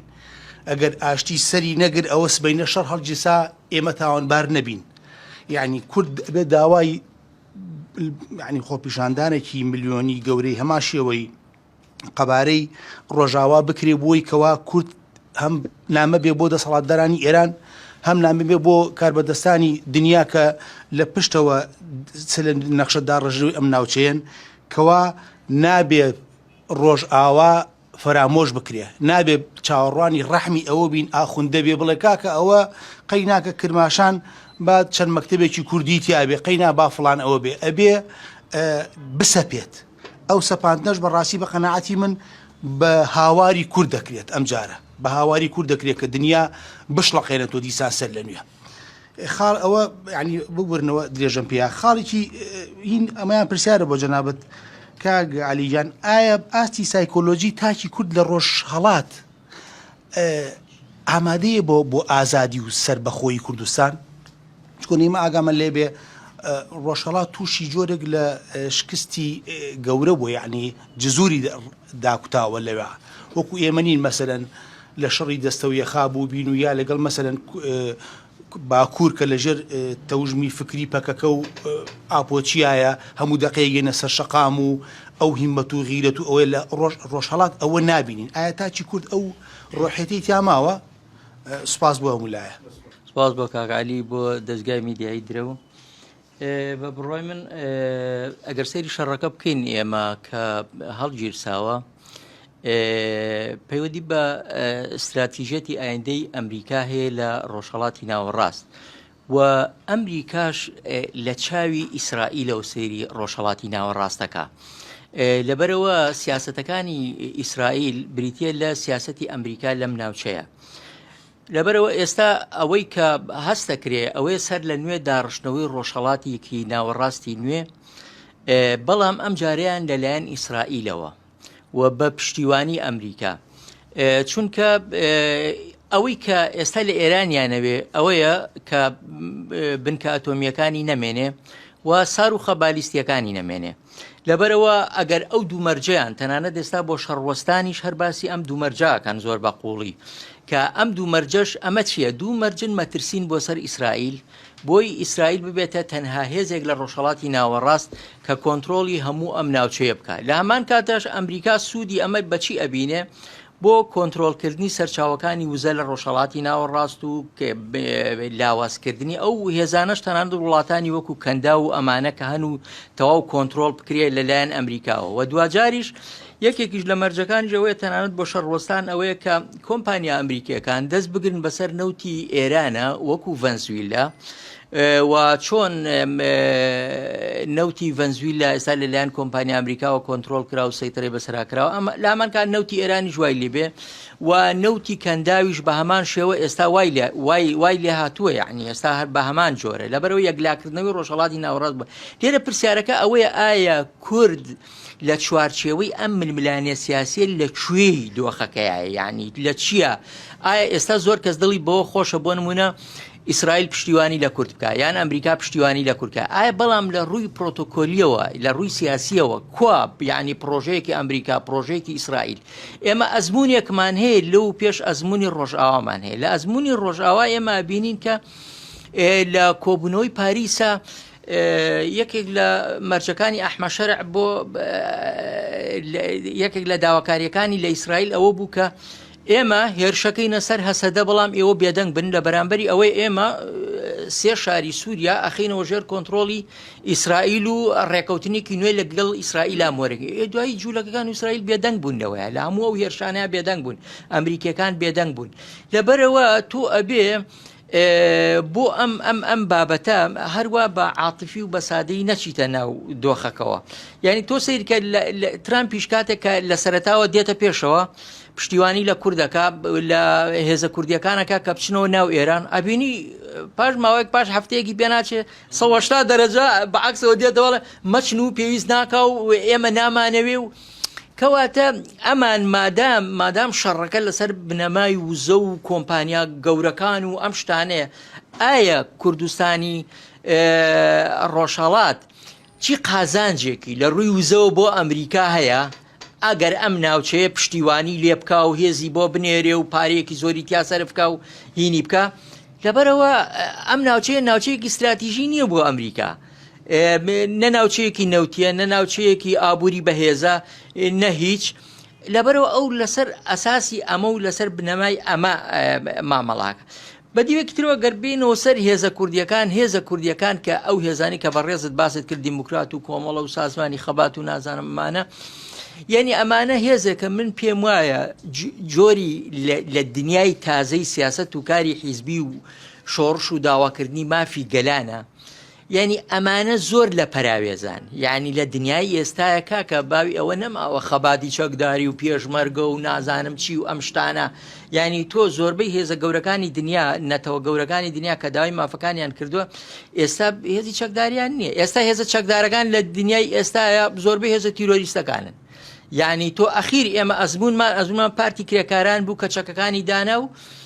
بەرهەنگا و بەرەو ئەوانێ بەرەو خەباتێکی سیاسی بچێتەوە لەبەرەوە تۆ هێزی چەکداری کورد لە بەرامبەر هێزی ئێران بەو زەبەلاحی خۆیەوە کە ئێستا ئیسرائیل و ئەمریکای بە گیریاناوانە تۆ توانی بەم چەکدارەوە چی بکەی بۆ ئەوێ لەبەرەوە بەم دۆخەی ئێستایی بە بڕای من ئەگەر بچێتەوە ناو ئێرانیش نە ئەتوانێت هیچ بکە نە هیچی پێکرێ و نە لەم ململانێ زەبەلاح و گەورانەیە هێزێکە بتوانێت قسە لەگەڵ ئەمریکا بکە قسە لەگەڵ ئیسرائیل بکە قسە لەگەڵەوە ناتوان چکە هێزی تری زۆر گەورەتر و زۆر بەژەوەندی خواستن هەن بۆ ئەوان لەبەرەوە جارێکی تر بە بڕای من بە خۆداچوونەوە و داڕشتنەوەی هێز و یەکگرتنی گوتار وەکو بەڕێزت وتر یەکگرتنی هێز هەرچەند ئەو هێزش کە هەیە ببنەوە یەک هێز چکە ئەوە زمونانەی کە لە ئێرە هەبوو جارێکی تر بۆی دووبارە نەبێتەوە هەمان شەڕی ناوخۆ و یەکتر کوشتن و نازانم ئەم دۆخە دووبارە نابێتەوە زۆر سپاس دەکەین سەرکەوتو وڵات سیستمی حکومی لە ڕۆژهەڵات ئەو برایم باسی کرد سیستمی حکومی لە ڕۆژهەڵات دەگەڕێتەوە سەرەوەی کە ئێمە بمانێنەمانە جارە لە شارچەوەی ئێران دەین دەگەڕێتەوە سەر سیستمی حکومی لە تاران سیستمی حکومی لە تاران مۆنارچی بێت ئەوە جیاوازە جمهوری بێ ئەوە جیاوازە و ئەگەری کەس بە کەسیش بێتکەوەکو ئەوڕەکانە کەس بە کەسە ئەمەش دیسانەکانە جیاوازە دەگرێتەوە سەر بەڕاستی ئەوە هیچ گومانی نیە هەمووتان هیچتان بێگاننی کورد دەوڵەتی دەوێت کورد بەڕاستی هەدەفی نهایی خۆی ئەوەیە کە ئازاد بژی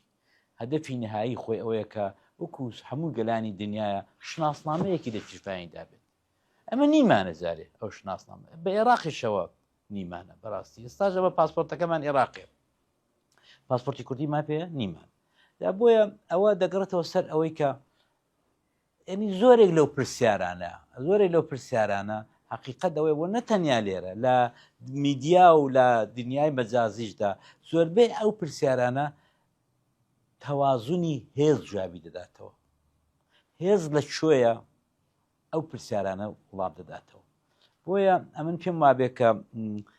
سیستمی حکومی لە ڕۆژهەڵات دەبێت چ بێت ئەو ڕمەعلوم ناکە.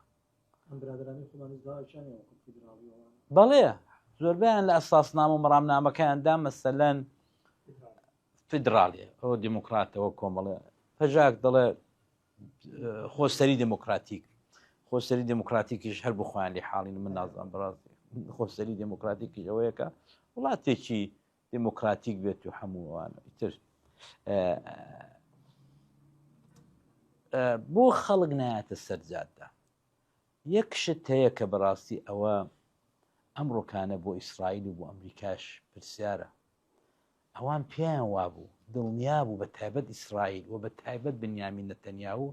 دڵنیا بوو کە یەکەم موشک کە ئەوان پێوەی دەنن بە شوێنێکی ئاستەمی وەکو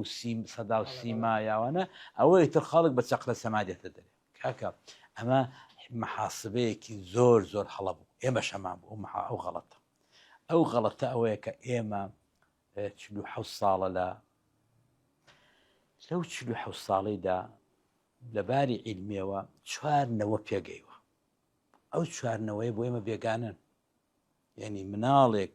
کە ئەوەی ڕۆژێک کە ئێمە ئێرانمان بەجێشتووە لە دایکووە ئەو 47 ساڵە. ئەو 47 ساڵە و ژنی هێناوە و خوێندیتەوە و کردو و یا سەرمادارێکی گەورەیە یا کرێکارێکی فەقیر و هەژارە سوزام هەرچی. ئەمە کەوابێت ئێمە ئەو سایکۆلۆژی کە تۆ دەفەرمووی ئەوەی کە پێگەیش پێێتین لە کۆمەلگای خۆمان نەعە. ئەو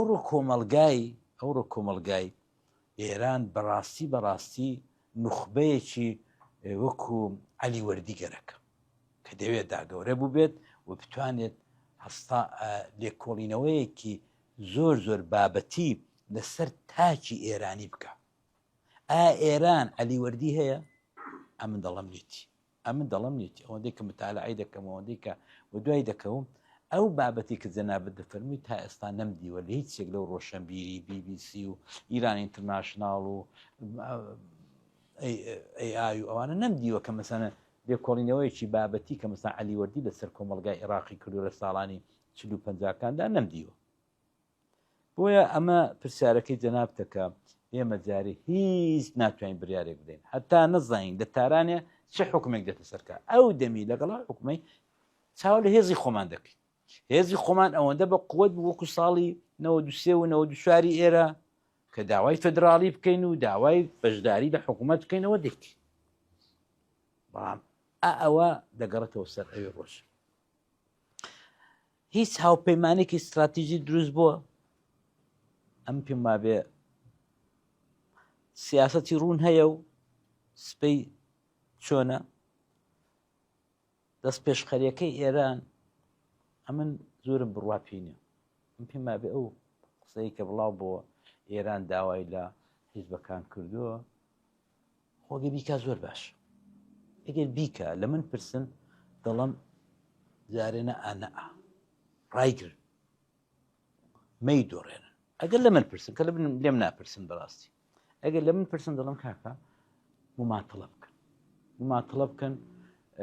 ئاوا لە نێو چاوانیان مەدەن مەژڵەن قبول کە ئەو ڕۆکانە ئەتۆ نازانیت سیاسەتی ئەو کابرا دۆلار فرۆشەی ئەمریکایە بازرگانی دۆلارە چییە بەڕاستی. فعلا نیشێک لە قسەکان ئەوە بوو کە ترامپ بۆ چاوی ڕەشی منداڵی من نەهاتۆ تربیەت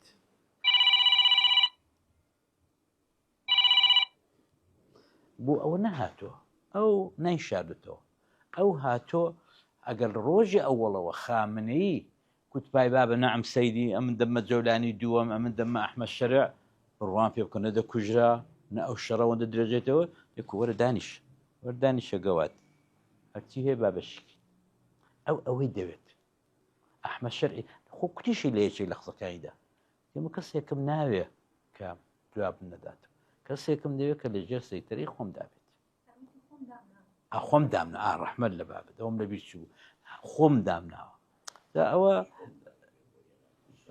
ئەوەی دەوێت کاک سابیر ئەوەی دەوێت بەڵام ئایا بۆی دەسێتە سەرێ ئەم پێم مابێ هەڵەیەکی گەورەی ئیسرائیل و ئەمریکایە کە لە ڕۆژی ئەوڵیشەوە ئەوە دەیکەن ئەوەیە کە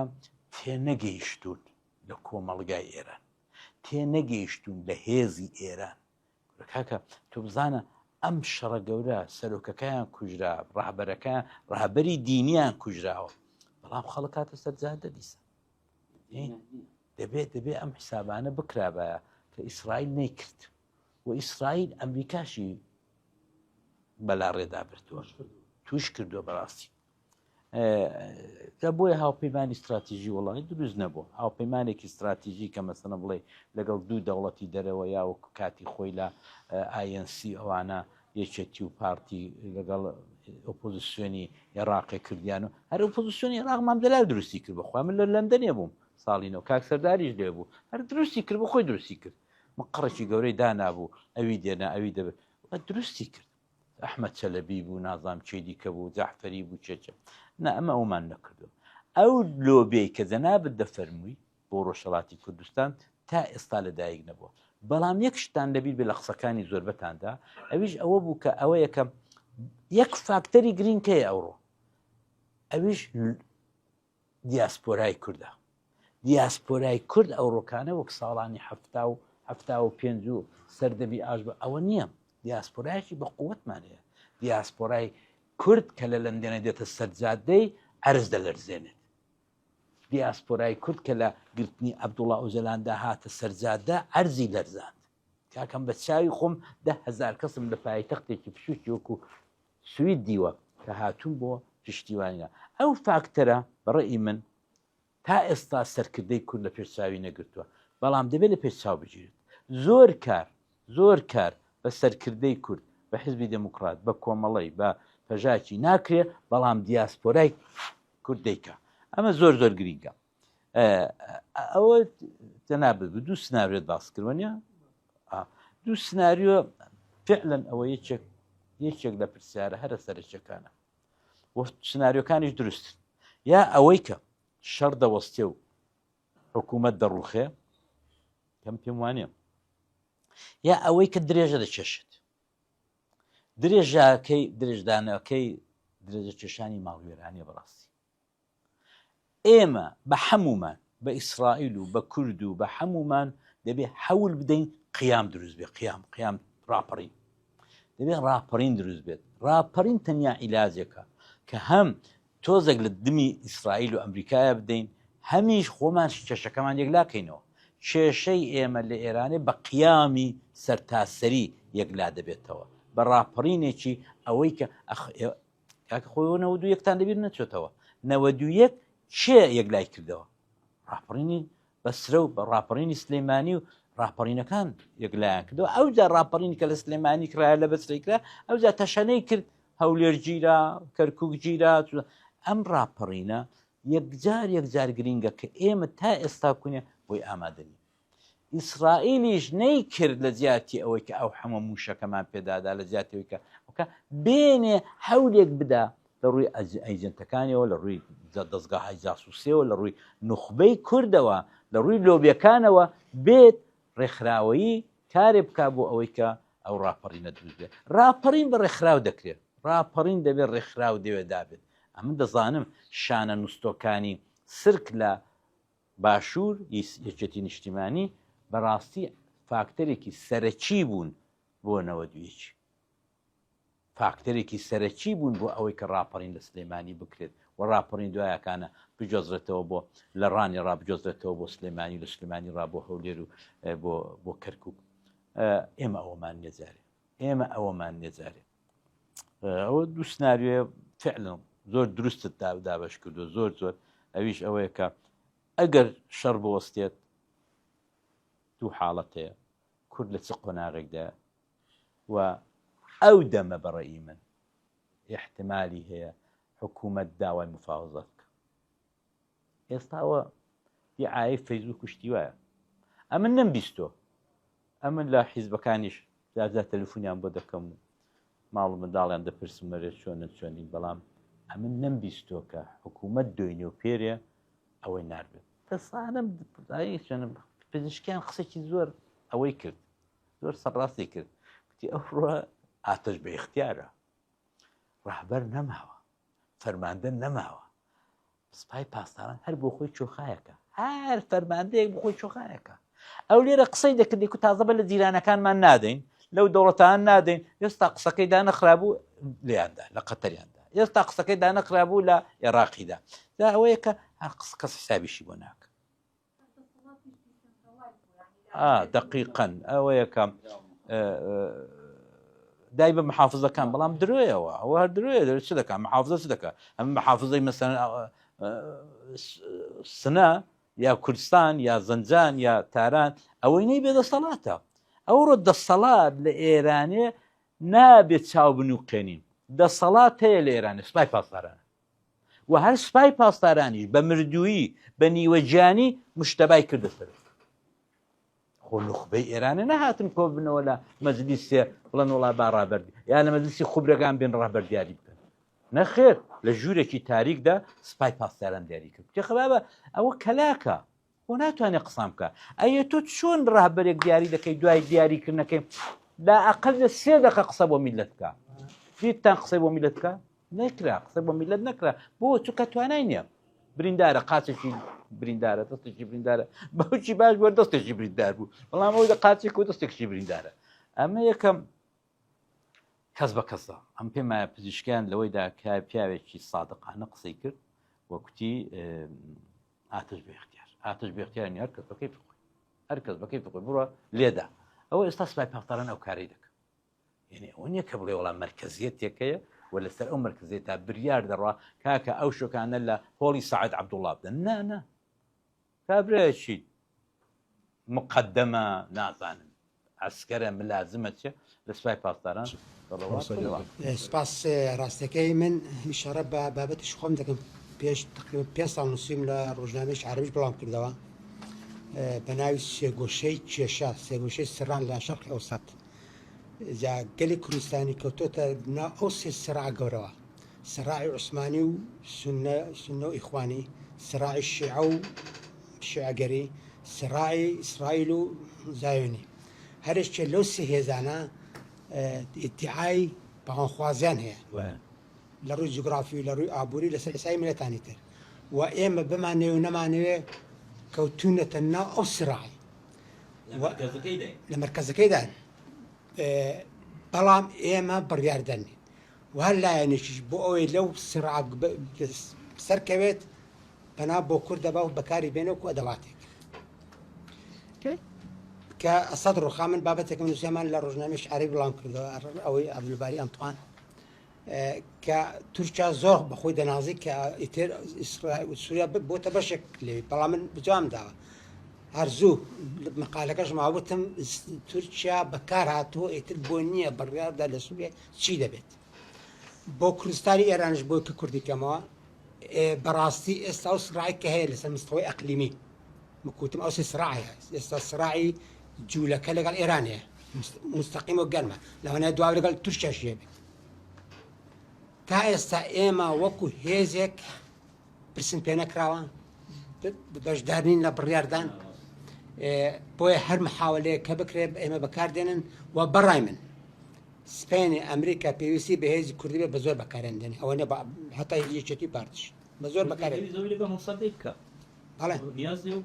بەڵێ بەڵێ جا ئەوە ڕێی منە قوربان ئەمجار ئەگەم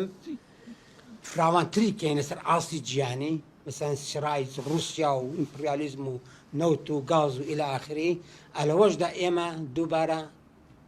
بەکو ئەدەواتێک بەکاردێ بۆ وانەیە کە بڵێ ئێمە هێزمان نەبێ ئەم لە چەند بابەتێکدا نووسم کە ئێمە هێزی بڕیاردەری کورد لە سووریا هێزی بڕیاردەرە بەنسبەت عەلەوی بەنسبەت سونەش عێراق لە کورد ئێمە بەنسبەت لە عێراقی هێزی بڕیاردەری توانین منافسی سونەکەین لەگەڵ شیعەکەین لەگەڵ سونە بە هەمان زۆر لەگەڵ ئێرانێ جایمە هێزیشتین بەڵام ئیستیفادەن لەو هێزیە نەکردن خۆمان نەناسی ئەسڵێ نازانین بەداخەوە ئەمجا ئەوەی کە ئێستاش پەیوەندە بە سرای ئێران و ئەو شەڕێکی ئێستا من لە پێیجی خۆم بابەتێکم نووسی بە کورتی ئەگەر ئەو شەڕە بەرد زوو تەواو بێ ئێران براوەیە و خاڵی سەرێکی عاملی سەرەکیش خەڵکە پێش یار ئەو ڕشەوە کە ئەوە بوو شارەکە و برادری تەلەفۆنی بۆ کردم لە جامعە وتی چێ ڕیس چۆنە وتم خەڵک بڕیاردە خەڵک بێتە سەر شەقام نەتەنیا بڕاوە خەڵک نێتە سەر شەقام نەتەنیا دەڕاوە و تا ئێستاش خەڵک پشتیوان ڕژەن دەکات بۆ مردنی خامنەی لە شارەکان خەڵک زۆراتە سەر جادەی جا ئیتر بەڵێ شەڕ نام تا ئەرانش ئەوەیەکێن هەیە ئەوە هەیە بەڵام دەبێ نابێ هێزی دژمنیش بەکەم بگری ئەوانە جگە لە هێزی پازدار و بەسیس دەوانێت 2 میلیۆن خەڵکیان هەبێت کە هەواداری خوانە دیفاعن لێ دەکەم مسلحیشە والعاصل لێردا خەڵک بڕێردە بەڕاستی ئەگەر شەڕەکەش بەردەوام بێ ئەو دەبێتە کارەسات بۆ دنیا قوربان هەر نەکردبوونەوە جامنەوە ڕشتێکم بەڵاو کردەوە لە فەیسبوک لە پێیجی خۆم قوربان لە هەموو کایەکی ژیان دنیا تووشی ئەسما دەبێت موادی خۆراشی فەرتیلایزەر ئەو پەینی کە بوو بەڵێ ئەمجار لە ڕووی نایترۆژینەوە لە زۆر بواردە تێدەگەین دنیا تووشی قەرانێکی گەورە دەبێت کە بەڕای من دنیای سەرمایه‌داری ئەوڕۆ ئامادە تحمل ئەو قەیرانێکە چونکە سپەینێ خەڵکی بێکاری ئینگلیز دێتە سەر شقام خەڵکی ئەمریکاش بێکار دێتە سەر شقام ئەو ڕۆ هەڵاتیان لە ساز بوو کە وزەت گران بووە ئەو ڕۆکانە کاکە تۆ دەست بەجێ کە نەود لێرە گران دەبێت ناوماڵی بریتانیایە کە ئێمە لەوێ دەژین دەزانین دەست بەجێ مانگانەی زیاد دەکات جەناب بەخۆ لەوێ دەژی باشتر دەزانێت لە کەسانێک کە لە دەرەوەی ئەو وڵاتانە دەژین قوربان لە ئەوروپای کە خەڵک خاتە سەر شقام ئەو کاتی هێزی چەپ دەسەڵات دەگرێتە دەست بۆ سەرمایه‌داری غەربیش ئەو کوشندەیە خۆکوژیە بەڕاستی جگە لەوەش هەر قەیرانێک زیاتر بێ ڕوسیا عزەتی استیفادە دەکات مەناو لێردا ئەوان امتیازیان دە بە سوود بە ڕوسیا نەک بە ئەوە ئێرانێ بەهەرحاڵ واگەر بەنسبەت کوردیشەوە قوربان ئەگەر ڕژێمی ئێران سەر بکەوێت سالم بێتە دەرێ حکوومەتی شیعە لە عێراق بەقووەت دەبێت ئەو کاتی ئەوانیش چی خراپە بەرامبەر بە کوردەکان ئیتر نابێت زیاتر کاتان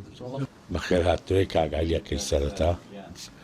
و سوپاس بۆ دامەزراوی درەو کە ئەم کۆڕە ڕەخسان بۆمان ئەو سەرنج و تێبینیانی کە من هەموو لەلایەن برادرانەوە هەمووی باس کرا شتێکی ئیزافە نییە منیش باسی بکەم و سوپاسان دەکەم من زۆر لە نزیکەوە زانم چەند مشتاقی بچیتەوە مابە زۆرە سوپاسی دەستگای درێویشەکەم لە ڕاستیە من حەزم کرد بە شتێک لە یادمە دوای کەوتنی سەدام لقایە لەگەڵێشێک لە سیاسیەکانی بەریتانیا کرا باسی ئێرانیان کرد وابزانم لە ITV بوو لقاکان لەگەڵا کرد وتی پێدەچێ خەڵک وابزانێت ئێمە سەرپشکانە دانیشتوین و ئێران لامان گرنگ نییە هیچ ساعتێک نییە 1000 خەبیرمان خەریکی دراسەکردنی وەزی ئێران نەبێت پرسیارەکەی من لێرە ئەوەیە کاگەلی تۆ بڵێ ئەمریکایەک لەگەڵ ئیسرائیلە پەلاماری هەمچنین هەنگاویشان دابێت ئەگەر چەنەها سیناریۆیان ڕەچاو نەکرد بێت من تەسەور ناکەم نە ترامپ نە نەتەنیاهۆ ئەو دوو کەسە بن کە بە تەنیا بتوانن بڕیار لەسەرەوە شتەبن لە قوڵایی هەموو دەسەڵاتەکانە بە ئەوروپاشەوە اینجا گەیشتونەتە ئەو بڕیارەی کە ئەم هەنگاوە بنێن کە هەنگاوێکی زۆر ترسناکە بۆ بەشەریەت 47 ساڵە ئەم ڕژێمە خەریکی بەهێزکردنی توانای سەربازیە زۆر لە نزیکەوە دەستگا مخابراتەکانی ئیسرائیل و ئەمریکا ئاگایان لێە ئەم ڕژێمە چی هەیە و چی نییە و دەلیلی ژەوەیە ئەگەرەوەیان نەبووایە نەیانەتوانی لە سەعاتی یەکەمە ئەو فەوزایە بەسەر سیاسەکانی ئێرانە بێنن لە خامنەیەوە بیگرە تاوانیکە و لە شەڕی 12 ڕۆژەی پێشووشە هەماشت پێ ناچێت هەمومان ینی مقتەنێبین لەسەرەوەی کە ئەمریکایەکێ لە سینناریۆکانیەوە بێ نەوەیەکی عێراق تاقیکاتەوە لە ئێرانە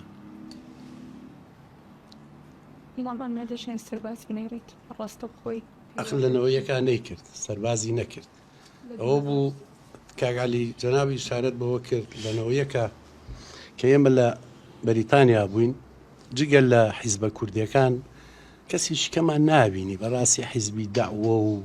ئەم قیادانەی کە هەبوون هەموو تاکە تاکە هەرێکیان لە شوێنێک و کۆمەڵێشتیان هەبوو تەنها ئەو ئەحزابە کوردیانە هەبوون کە هێزیان هەبوو ئێستاش ئەینە سینناریۆی لە ئێرانە بەڵام بە بڕیاری نەوەیەک و دروستکردنی نۆفلای زۆن وای لە سەدام حوسێن کرد کە ڕەگ و ڕیشەی لە بن دەرهێنا وای لێ کرد کە هیچ هێزێکی نەمێنێ هیچ دۆستێکی نەمێنێ لە ناوخۆشە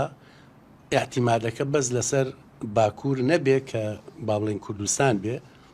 ئاحتیمال لەسەر هەموو بەشەکان بێ لە سونەش بێ لە شیعەش بێ بۆ ئەوی بتوانێت سەدام حوسێن بە ئاسانی بکەوێ ئەگەر تەداخلاتی بەڕی بکە من پێم وایە یەکێک لە سینناریۆکان ئەمە بێت ئەگەر نا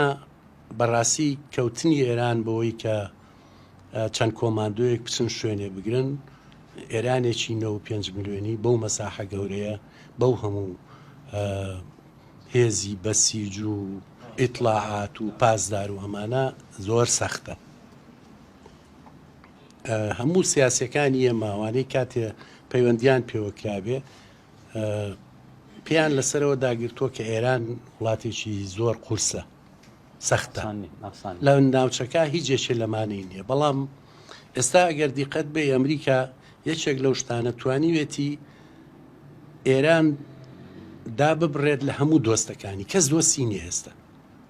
هەتا رووسیاش دۆستی نیە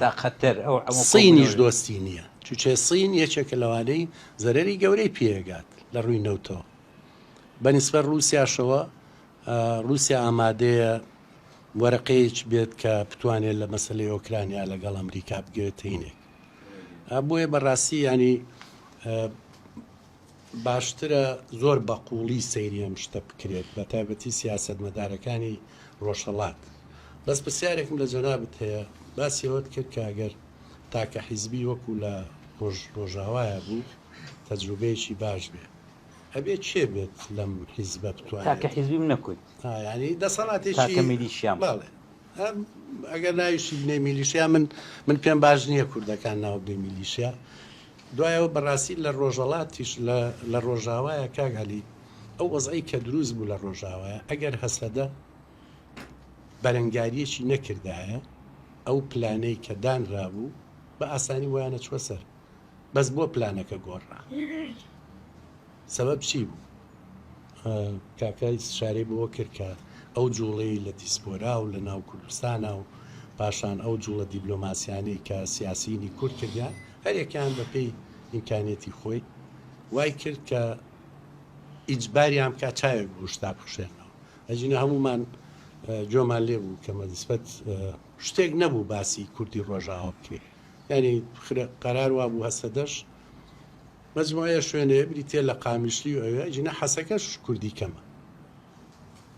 ئەگەر بێتە سێنە وایە وەکو چۆن لە ڕێفراندۆم ئەگەر بریایوتم گەڕێنەوە شوێنەکانی خۆیان ئەوانیش لە مەنتیقەیەکی بچووکە حەسرەکردن بەڵام ئەو جوڵانەوەی بۆیە من پێم باشە ئێستا ئاینە جوڵانەوە بکرێ وەرزان کاکەی شاری بۆ کرد بەڕاستی حیزبەکانی ڕۆژهەڵات هەبێ دەستکەن بە جوڵانی ئەو نازانم جارێکیان لەگەڵ جەناب تا باسیەوە ماکردای لە ناو خۆیە هیچ هیچ جۆرە ڕێکخراوێ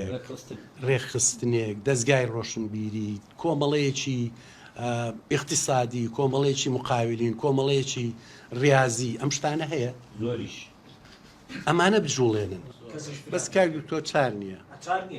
یعنی بەڕاستی تۆ مەسەلە من کاگەلی خۆی زانێت 45 دانە ساڵە بە سەدان هەزار لەم پێشمەرگانە ئاوارن بازێکی زۆریان کۆچی دواییان کرد ژیانیان تەواو بوو ئەی تۆ بڵێ شەڵاتە منە درێژە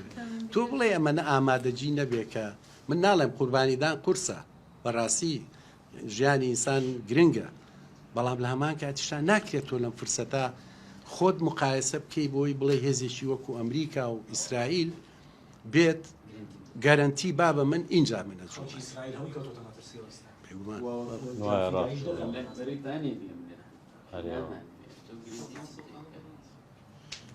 دۆست سپاس کاگەلیجان مەمنون. دەست خۆشمە مستاگیان وڵی من ئەمەوێ شتێک باسکەم ینی هەمووکو پرسیار هەمووکو تەوزیحێکیش ئەوەی کە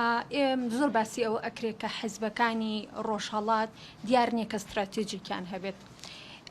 پێم وایە ینی بۆ نمونە ئێمە لە بارودۆخی سووریایە لە ڕۆژاوە لەلایەن مەبعوسەکان و نێردەکانەوە یان هەر لە دەمی دۆناڵد ترامپەوە خۆی ئەمان بیست کە ئەیوت بۆ نمونە من سووریایەکی یەگرتوومەوێت. یعنی ئەگەر کوردیش لەو شوێنە ینی ئێمە کە دایمە ئەو قسەیەکەی نەڵێن کورد لە هەموو قۆناغەکانە تۆ خۆت ئەجندای تۆ ئەمنە بە قوت نییە کە تۆ خۆت بتوانی بیستەپێنی بێ خۆ لەگەڵ بارودۆخەکانە بگونجێنی و کامە ئیمکان بێت ئەوە بەدەست بێنیم.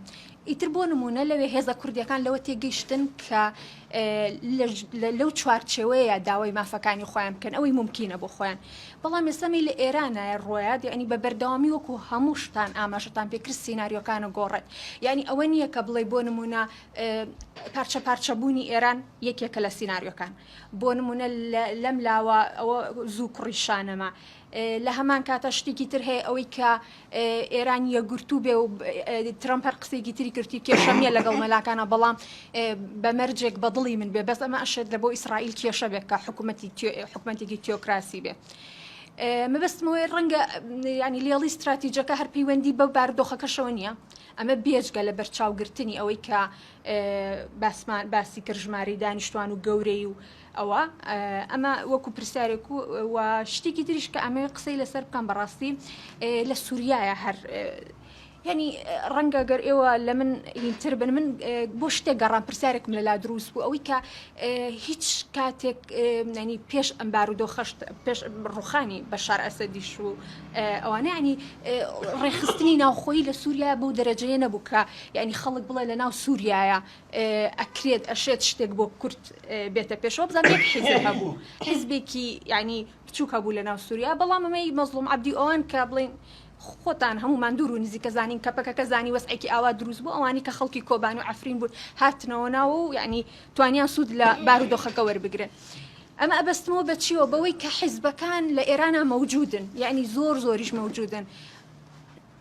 بعضێکیان هەروەکو خۆدوتە درێژکراوی کۆمارن بۆ نمونە کۆمەڵە هەیە دموکرات هەیە خەبات هەیە لە هەمان کاتی شابوونی پەژاک ینی کە طبعا من هینێکی ئەوم بینی راپۆرتێکی نێودەوڵەتی بوو ینی وڵی نازانم لە چ کەناڵێکا بوو بەڵام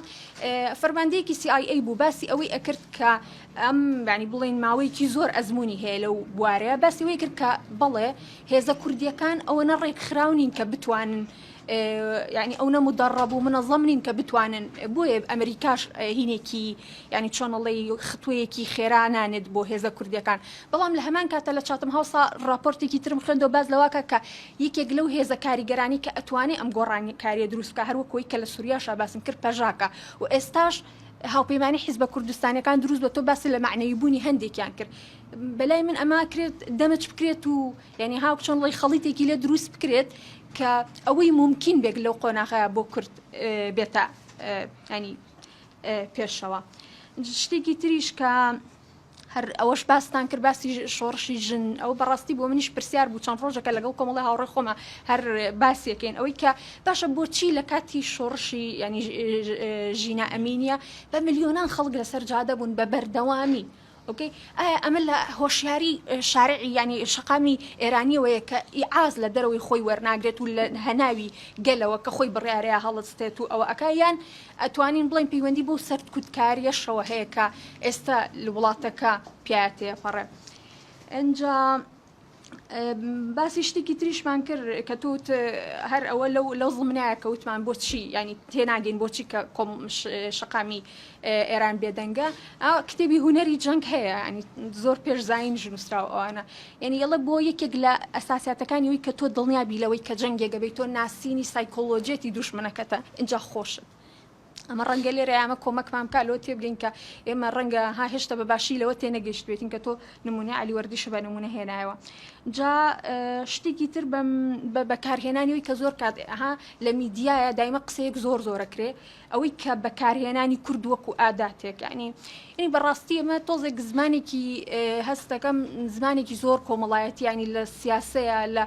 بەرژەوەندی وڵاتانی زلهێزا ڕەنگە ئەم قسەیە جێگەی نەبێت تۆ چۆن بوو مانایی کە هەر خۆتان باستان کرد بۆ نمونە ترامپەڵە من پارەی جەنگی ئێرانم لە کەندا وەرگرتووە باشە بەس چی کردو بۆ کەندا وانە ینی بۆچی ینی هیچ شتێکی نەکردەوە بۆ کەندا کە پارەکەشی لێ وەرگرتووە ینی بۆ نمونە لە شوێنێکی ترۆڵە گرینلاند داگیرەکەم ینی مەبەستم ئەوەیە کە هەر ئەم عەرەبەڵێ ئەخذ و عەتا ینی هەم بەخشین و وەرگرتنەیە بەس ئەوەی مهمە تۆ چۆن شتێک ئەکەیت لەو شوێنەیە تۆ چی وەرەگریت ینی ئەوەی کە ئێمە بڵێن ببین بە بکەر و بەکار نهێنرێن ئەگەر ئەدەواتێکیش بی بەکاربی کێشەنی ینی من پێم وانی ئەگەر ئەدەواتێک بی کێشە بێ ینی قەیچەکە ئەگەر ئەدەواتێک بی بەکاربی هەستەکەم ئەتوانی سوود لەوە وەربگری اینجا بەڕاستیش من بە شتێک ئەماوەیە بە تەواوەتی زۆربەی میدیا عەرەبیەکان هەموو ئەو لقاءاتانی لەسەر بارودۆخی ڕۆژهەڵات بوو بینیم شتێک کە بۆ من جێگەی پرسیار بوو ئەوە بووکە خۆتان نەزانن کە تەوجێهکراونە و ئیعلامانە ئەوەی کە زۆر کە ئەو میوانە کوردانە بانەکەن زۆر ئەیانەوێت ئەم شتە دووبارە بڵین هایلایت بکەن ئەوەی کە ئێوە تا ڕۆژئاوا نمونەیەکی نزیکە ئێوە بەکارهێنران یعنی بەلای منەوە هەر بۆ خۆی ئەم بەم نەوع هایلایتکردنەی میدیا عەرەبیەکان کە ئەوێت ئەم شتە پیشانی کورد با دیارە ئیهتیمامی ئەمریکایە لەگەڵ کوردە ینی ئیهتیمامی ئەمریکایەوە ئەوانیش دریکیان بۆ کرۆ بۆیە لە ڕێگەی میدیاوە ئەیانێ ئەم شتە ئەوە بکەن زۆر سپاس زۆر سپاس بەخێر بێتەوە کە عالی سپاس و زۆر سپاس بۆ هاوڕێیانی درێژ جارێکی تر لە ڕاستی هەم شەڕی هەژمونە هەم شەڕی ئابووریشە گومانیتیان نییە ئەو کتێبی کاک شەفیقی حاجی خەدر کردوتی بە کوردی شای ئێران و شیعی لوبنان و کوردی عێراق وازەحە ینی ئەم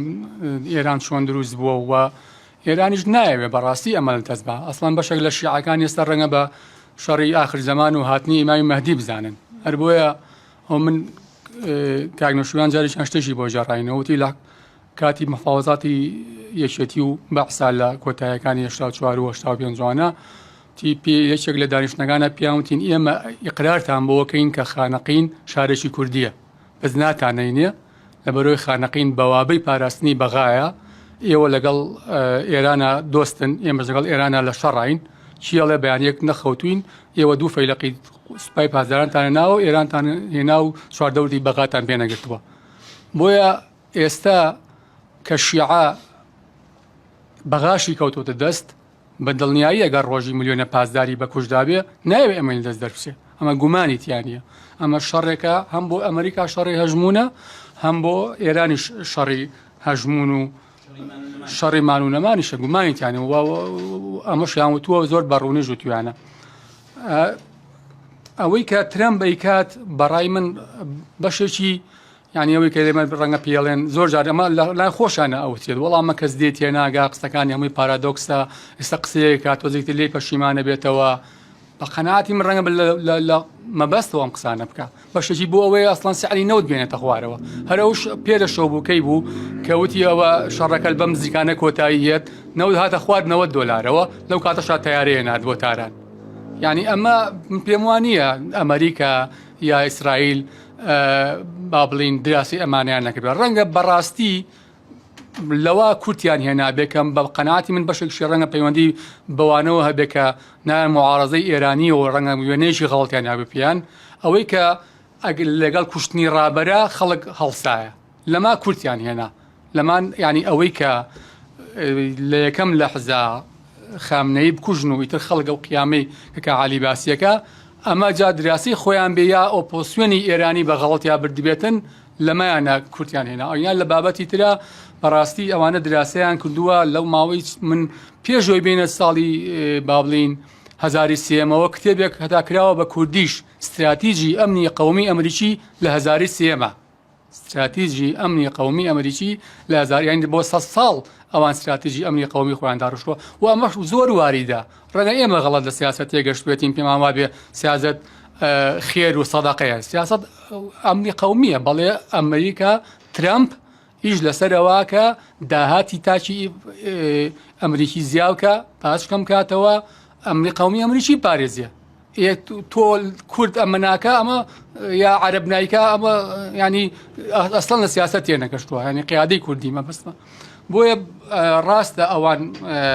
ینی پارادۆکس لە قسەکانیان هەیە بەڵام من بۆ خۆم وای لێتی دەگەم کە ئەمە کاتکڕینە ئەوانی ژیانەیە بەم قسانە هەم هێورکەنەوە هەم سەرینەوت بێن نەخوارەوە چکە خۆما هەمووان نەزانین مەسەلەی وزە و ئەوانە کاریگەریشی گەوریم لەسەر ئەمریکا ئەوروپا بەریتانیا لەسەر هەموو شوێنەکانە بێتوانە بۆ ئێستا ڕەنگە ئەمریکا بیەوێتەوەی کە بەخەستیش لە ئەبادان و ئەو مەنتیقانە ئەیە ڕەنگە بەڕاستی بیەوێ ئەم مەسەلەی گەر و هورمزە تەئمینکە ئەگەر ئەمە تەئمینکە لە ژێرچنی ئێرانی دەربێنێ ئەوە شەڕ درێژەش کێشێت ڕەنگە بەلایەنەوە ئاسایی پێتوانە ڕەنگە ئەم بابەتە بە قەناعەتی من بابەتێکی سەرەکیە بێت لەوەی کە ئایا بڕیارەدا لەوەی شەڕەکە درێژە بکێشەیە لە کورد مەودا کۆتایی پێبێ بێگومان بۆ ئەمریکا و ئیسرائیل نەفێر بوون نەئەشیانەوێت درێژە بکێشێ بەڵام ئێران ئەوە هاتووە لە ڕووی ئاسۆییەوە هەموو شەڕەکەی فراوان کردووە و هیچ مشکلەشی نییە و هەمووشمان نەزانین من برادرێک لەو هاوڕێیانەی کە لە حیزبە کوردستانیەکان کە لە ئێران بوون ئەیوو هەچ کاتێ مەسەلا ئەمە جا ڕاست بێ یا من نقلی قسەکەی ئەوانەکەم کە خومەینی بیزانێ بەرەکانی شەڕ چۆڵە و ئەوێ هجووم کە یەک گوتاریە ئەگەر شومان نەمیرن من خۆ دەمیرم ئەگەر ئێوە ناچن من بەیانی خۆم مەچم بەیانی بە ملیۆنان خەڵک خۆی تەتەواو کرد و شەڕەکەیانە کرد و هەمووشمان نەزانین ئەو شەڕانەی عێراق ئێران لەوە ساڵاتی کرا ئەوان کێشەیان نییە بەڵام کوشتنی سەرباز یەک شتێک بۆ ئیسرائیل و بۆ ئەمریکا بەڕاستی زۆر کێشەیە بەڵام وڵا بۆ ئێران هیچ کێشە نییە لە شەو ڕۆژەکە سەدان خەڵک بکوژرێتوانە بۆی ئەوان استراتیژی ئەوان کوردخایەنە گومانیتیانە استراتیژی ئەمانیش درێژخایەنە بەڵام بیسانێڵێمەوە مەسلەی ئەوەی کە ئەم گەروی هورمزوانە دەورەشی ئەساسیە بینێ ینی لەما ئایا شەڕەکە زوو کۆتاییە یا شەڕەکە درەنگ کۆتاییە توانە ئەمە قەناعەتی منە مەسلەی هێزەکانی ڕۆژهەڵات من خۆشببختم بەوەی کە بە حکمی کارکردنم لەگەڵ کۆنگرینەتەوەی کوردستانە دەستێکمان هەبووە لەوەی کە ئەم هاوپەیمانەتی کە ئێستا هەیە دروست بووە کە پێشتر ناوی ناوەندی هاوکاری هێزەکانی ڕۆژهەڵات بوو کە بەڕاستی ئەمانە بەداخەوە کاکعالی خۆی زۆر جوان پۆلێنی کرد و من لەگەڵ هەمویان نزیکایەتیم هەیە ئەمان بەشێکی زۆری ئەو فعلەن دووری 47 ساڵەیە و بەشێکشی بەڕاستی لە ژێر فشاری حیزبەکانی باشوورە لە ژێر فشاری پارتی وێچێتیان بەڵێ هەژمونی ئەوان ئەوەی کەوتێ باندۆری ئەوان هەتا لەمەش خۆیان ڕزگار نەکەن بەڕاستی ناتوانن قەراری دروست بن قەراری سەلیم بن و ئەوانە یعنی من خۆم زۆر دژی ئەوەم کە ئەوترێت وەڵا ئەمریکا کوردی فرۆشت و وەڵا ئەمریکا نازام چی و وەڵا ئیسرائیل کوردی فرۆشت و بەڕاستی ئەمە بەداوای لێبوردنەوە لەژێر هەم گوتاری چەپایە هەم لەژێر گوتاری ئاینیایە ئەم دوو گوتارەیە باندۆری هەیە هەژمونی هەیە تەسیری هەیە یعنی ئێمە لە ڕۆژ ئاوا من خۆم لەم ماوە لەگەڵ ئەو کاک محەموود کە لەوێ بووین من دوجار لە 2007 من سەردانی ڕۆژاواکەم هەر لە ماوە دوجار چوومەوانە لە ڕۆژاوا ئێمە لە قازان جازەرمان کردووە یعنی تەسەورمانەکرد بۆیە زیاتر بووایە فعلا نەبووایە زیاتر بووایە 12,000 شەهید سەر و 12,000 بریندار بەس گۆڕستانی دێرک 1200 شەهیدی تایە لە جنسی ئەمریکی و تیاتی تا سلێمانی بەڕاستی ئەبوو زیاترمان هەبووایە بەڵام لە شوێنێکا کە حەقی ناسنامەیان نەبووە حەقی ناسنامەیان نەبووە ئێستا هێواش ئەوە بینن کۆبانێ وەزعی گۆڕانکاری بەسەرایەت ئەفرین من لە 2010 لە ئەفرین بووم تورک لە شوێنەواری عەنداری یاوە مێژوەکەی بۆ 2500 ساڵ پێش دای نەگەڕێتەوە لە یونسکۆ تۆمار کراوە لەگەڵ ئەرزا تەختی کردووە ئێستا ئاوەرەکان گەڕانەوە بۆ ئەفرینوانە بۆیە ئێمە لە ڕۆژ ئاوا لە قازان جازەرمان کردووە و ئێمە کە جەنەڕاڵ مەزلومیشمان بینی هەوکو هینێک بۆ جەنابیشتان فعلا دوو شت هاوکێشەکەی گۆڕی قەراری خۆیان کەوتیان مردن نەک تەسلیم بوون و پشتیوانی باشوور و ڕەوەندی کوردی و هەموو شوێنەکانی تر هەر بۆیە ڕەوەندی کوردی و باشوور و ئەوانە زۆر کاریگەری هەیە ینی فشاری جەماوەری بێگومان کاریگەری هەیە بەڵام دیسان تۆ ئەبێ خۆت لەسەر ئەرزی واقع هەبی یعنی ئەوەی چەگە لە جیاوازەکانی بەداخەوە بینی ڕۆژهەڵات و دۆخی ڕۆژاوا و باشووروان بۆیە ئەمانە هەمووی ئەمە بمبەخشن ئەگەر ئەو قسەیەش هەرچەنە کە عەلیوتی لەگەڵ تۆم نییە بەڵام بەڕاستی بە پێویستی ێزانم ینی لەگەڵ منیشی بێت طبیعیە و من بەش بە حاڵی خۆم ئەوەی کە وەریەگرم بە حەقێکی طبیعی خۆم ێزانم چکۆ لایانی کەم 25 ساڵ خزمەتم هەیە و لە ڕۆی بڕوانامەشەوە دکتۆرام هەیە و حەزەکەم ئەو شتەش لە ئەعلامیشا بڕوا تاکە فیئەیەک ئێستا مەعاشی لەسەر بەغانیە بەپی سیستەمی هەرێمی کوردستانە پەرلەمانتارە وەگەر هەموو کورد داوایەوە کە بچێتە سەر بەغا هی ئێمە لەسەر بەغانی هەر بۆ زانیاریتان هی ئێمە لەسەر هەرێمی کوردستانە شوێکە بچێت سەر بەغا ڕەنگە بەشتێکی زۆر قازانجی لێ بکاتوانە و ئەمە نەش حەزەکەم ئەوەش بڵێم بەڕاستی بژڕوا لە میدیاوە ئەم بابەتە بابەتێکە بە بەس ئەوە ڕوژێنرێت ینی هەر بۆیش کە عەلی با بڵێ مەداوی لەبوردنەوە لە هەموو ئەوانە زیاتر تەرکیزی خستەوە سەر ئەمە ئەژینا فعلەن من زۆر لەگەڵ ئەوام کە ڕۆژهەڵات نابێت چاو لە ئێمە بکە و پێم وا بێگەر بە هەڵانە شوبێتم کاتی خۆشی ڕۆحی هەردووشیان شاد بێ هەم کاک نەشوان لە ژیان نەماوە هەم کاک ساڵح مسلیم ڕەنگە جەنابیش زیاتر شایدی بدەیت کە عالی ئەویش هاتووە لە دوای 2012 لەگەڵ کاک نەشوان ئیستیشارەیەکی وای کورتی ئێمە چی بکەین باشە ئەویش هەر بەو پێکەنینەوە وتوێتی ئێمە چیمان کرۆ ئێوە ئەوە مەکەن سەرکەوتووە بن بەڵام وەرە با بۆ ورتکەمەوە خاڵی یەکەم لە ژێری هیچ بیانویەکە ڕێگەمە دەن دوو هێزی چەکدار دروست بێ هەر بەڕاستی ئێستا ئێمە کوشتەی ئەوەین هەر بۆیە هێزەکانی ڕۆژهەڵات ئێستا لە بەرامبەر سێشتانەوەی کە لە ڕابردوش قسەیان لەسەرە کرد هێزێکی لەشکری هاوبەش ناوەندێکی دیبلۆماسی هاوبەش و لەگەڵ گوتارێکی عەلامی هاوبەش ئەبێ ئەم سێشتە بکەن ئەبێ ئەم سێشتە بکەنوانە بۆیە ئێمە بەداخەوە ئەوەی لە کوردستان نەمانتوانیوە قیادەی سیاسی کوردی بیکە مەسلەی ئەوەیە کە نەیتوانی حکمی ڕەشید دروستکە نەیتوانی یەک لەشکر دروستکە هاو حکمی بنەماڵەیی بنیات ناوە هاو دەسەڵاتی قوڵی بنیاد ناوە چۆن لە ئێران دەسەڵاتی قوڵ هەیە سوپای پازارانە چۆن لە تورکیا هەیە گورگە بۆرەکان و دەسەڵاتی قوڵات چۆن لە عێراق هەیە سیستانی و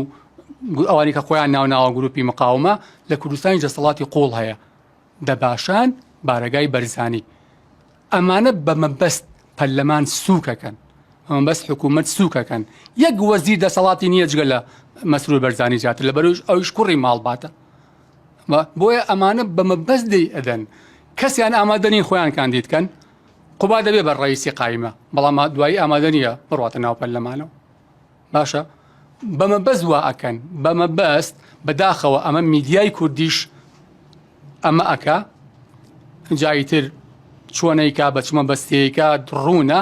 بەمەبەست وەزیفەی پەرلەمانتاری لە وڵاتە سووکەکرێ بۆ ئەوەی سڵتەیەکی تەنفیزی مطلقی ڕەها لای ئەو دوو بنەماڵەیە بمێنێتەوە ئەینا بڕوان پێ بکەن برادەران هەر بۆی کەسیش یعنی با بڵێن بۆ ئەوەی ئەو خەڵکانەشی کە کەفاعەتیان هەیە چیان هەیە چیان ئێتا لە بکەم بۆ خۆم کاندیدکەم بۆ بچمە ناو ئەوە کە شەو ڕۆژ ئاوان پێ بوترێت من جارێکیان وتم بەڕاستی وتم شعور من جا ئەمە ئەوە بڵێم من ئەمەوە بڵێم من بەش بە حاڵی خۆم جارێکیان وتم شعورەکەم خەڵک جسمی ئێمە بە 25,000 ببینێتوانە ینی کە بەلای ئەڕۆی 25,000 بێتە بەرچاو لە سەداسەد لە هەموو شوێنێکە باش و خراپ هەیە ئەمە وای کرد بڕوان پێ بکە ئەم پەرلەمانە ئێستا دروست بێ وەڵڵاهی ئەگەر ئەم دوو حیزبە ئەم دوو بنەماڵەیە و حیزبەکانی تریش بە ئۆپۆسیۆن بە گۆڕانیشەوە بە نەوەی نوێشەوە بە کۆمەڵیشەوە بە یەکگرتووشەوە هەموو ئەوانە ئەگەر شخصی یەکەمەکەیان بچواتە ناو پەرلەمانەوە شخصی دووەمەکەشان لایەنی کەم چواتە ناو پەرلەمانەوە ئێستا پەرلەمانێکی دروستە بوو ئەمە وای کرد ئەوە دروست بێ ئەجنام نەزانم من بەسەلا بۆ نمونە من لە 94 بووم بە مامۆستا 2013 بووم بە پەرلەمانتار چوومە لیژنەی پەروەردە خوێندنی باڵا دڵنیام لە ئەم خولەش و لە خولی پێشوشە خەڵکە بۆ ناو لیژنەی پەروەردە خوێندنی باڵا بۆ ڕۆژە مامۆستایەتی نەکردووە بەس لەبەرەوەی هۆکارێکە بۆ دەرچوان بۆیە ئەمە حەزم کرد ئەوە بڵێم یەک شتی تریش بمبەخشن ئەگەر ئەوە بڵێم لە ڕاستیە ئەوەی کە پەیوەندی بە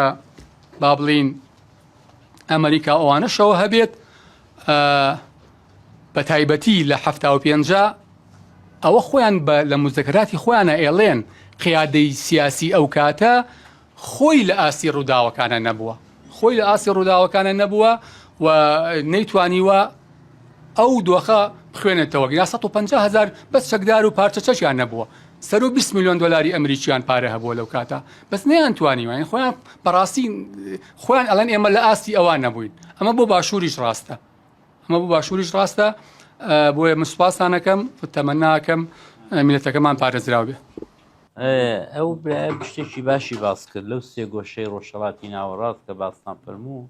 جوولەکە و شێوچێ و عەرەبوانە فعلەن کورد لە ناوەڕاستە بەڵام هیچ دەسەڵاتێکیشی لە دوا ڕۆژدا تۆ بڵێ ئەمریکا ئیسرائیل هەڵسەنگاندنێکی ئەو تویان بۆ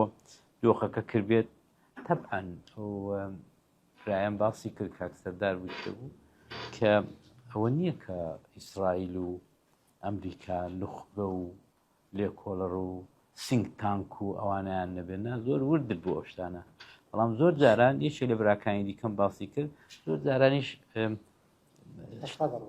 نا بە چاواشیاندا دەبن لۆبیەک شتێک هەیە لە ئەوان کە بە چاواشیاندا دەبا کە بۆ خۆیان دوایە تێدەکەون هەروکو ئێستا تێکەوتون بەڕێ من لەوەیدا یەکێک لە براکانم باسی کرد کە بەڕاستی بە هەڵیاندا بردن پێیان وابوو بە یەکەم وشک بە یەکەم درۆن بە یەکەم بۆم کە لە تارانی دەدەن میلەت دێت و دەچێت ئەمامەکان دەبەستێ و وەکو قەزافیان لێ دەکەوە لەوەیدا هەڵە بوون منیش بۆ خۆم پێم وابوو بەڕاستی بە نەی شارمۆم پێم وابوو ئەگە تەسەورێکمە بوو کە خۆم ئامادە کرد بوو بۆچی وا بە پەلەپەل هاتوومەوە بۆی کە ئەمنیش بگەمەوە فریاکەوت بەرحاڵ ئەوە شتانە زۆر ڕاستنەوە ئێوە قسەکانتان بەڕاستی پێویست بەوە نییە کە من جوابی دەمەوە هەمووی تەوزیحەکەش زۆر جوانە تەوزیحەکەش زۆر باشە ئەوەی کاک سەردار کوتی لێکۆڵینەوەیەکی زۆر ئەوەیە کەویش تەجروبەی هاتنی سەردەمی چی پێ دەڵێن هاتنی ئەمریکا بۆ کوردستان و ئەوە کۆبوونەوەکانی لەندەنی ئەوانی بە جوانی باس کرد وڵی ئەمن ڕەنگە ئەو سناریۆی کاک سەردار دەڵێ پێم مەعقول بێ کە لەو وەزعیدا مماتەڵە بکەن بە یەکتر و سناریۆکەی عێراق و کوردستان لە نەودیەک ئەوە بکەن ئەو جارنەی ڕوخێنن بەڵام زەعیفی بکەن بەڵام ئیتر مەجالێک بۆ کۆمەڵێک هێز بێڵنەوە کە مەعارزەیەک دروستکەن زۆر ڕێی تێدەچێت کە ئەمریکا ئەوە بکە بە تایبەت تەجروبەشی هەیە لە شەڕی عێراقێ احتمالە نازانم بەڵام ئەم بۆ خۆم پێم وابێ کە کاری ئێرانی یەکلا دەکەنەوە ئەو ڕۆژانە قسێکی کرد کەم تااقەتم نێ دە ساڵی کە دیسان بێمەوە مەلایان بڕوخێنم ترامپ وای کوت یعنی وانە کوت دیسان بینەوە ڕەنگە بەرحاڵ هاتووی فەرموو بۆی فکرەکە لەوە ئەو شتێک کە چەند ساڵ هەبووی لەمان لێر وارنینی جوگرافیای شەڕخێوسن لەم کلۆسیان نەچووە بەیانی دووبانی شەب تەواو بێت جارێ دەنجە ناکەن کاکە چونکە گۆڕینی جغرافیای ڕۆژهەڵاتی ناوەڕاست کاکە هێندە ئاسان نییە بەرحاڵ ئەو ڕێگای داود و ماودا فعلەن شتێکە لەسەر ئەرزە قاچی لە ئەرز نییە بەڵام جارێ بەڵام مەترەح ئەویش هەر لە یەکەم کۆبوونەوەی ئەنجومەنی نێونەتەوەی لە نیویۆرک خۆ بە ئاشکرا نەتەنیاهوو خەریتەکەی هەڵێنا 4 ساڵەوە پێش و ئەو ڕێگایە شەرح کردوانە ئارەزویەکیانەیە ئایا بوان چێتە سەرێ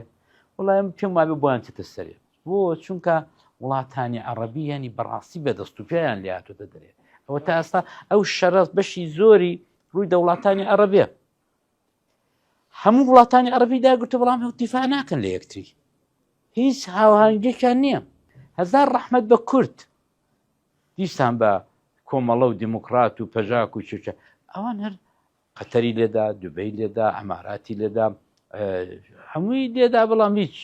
ئەمە گیان بابا چۆن هەمویان مۆرەی شەترەنجەکە نا منەوەم پێ دروستە کاک سەردارجان وەکو سناریۆیەکی بەرچاو وەڵام من جوابی ئەو کسە جوانێ دەدەمەوە ئەویش ئەوەیە کە قسەکانی خۆش بوون پەژاک ببێتە هێزێکی گەورە چێ دەڵە نەبووە کۆرە قسە دەستی تۆ خۆش بێ کاکە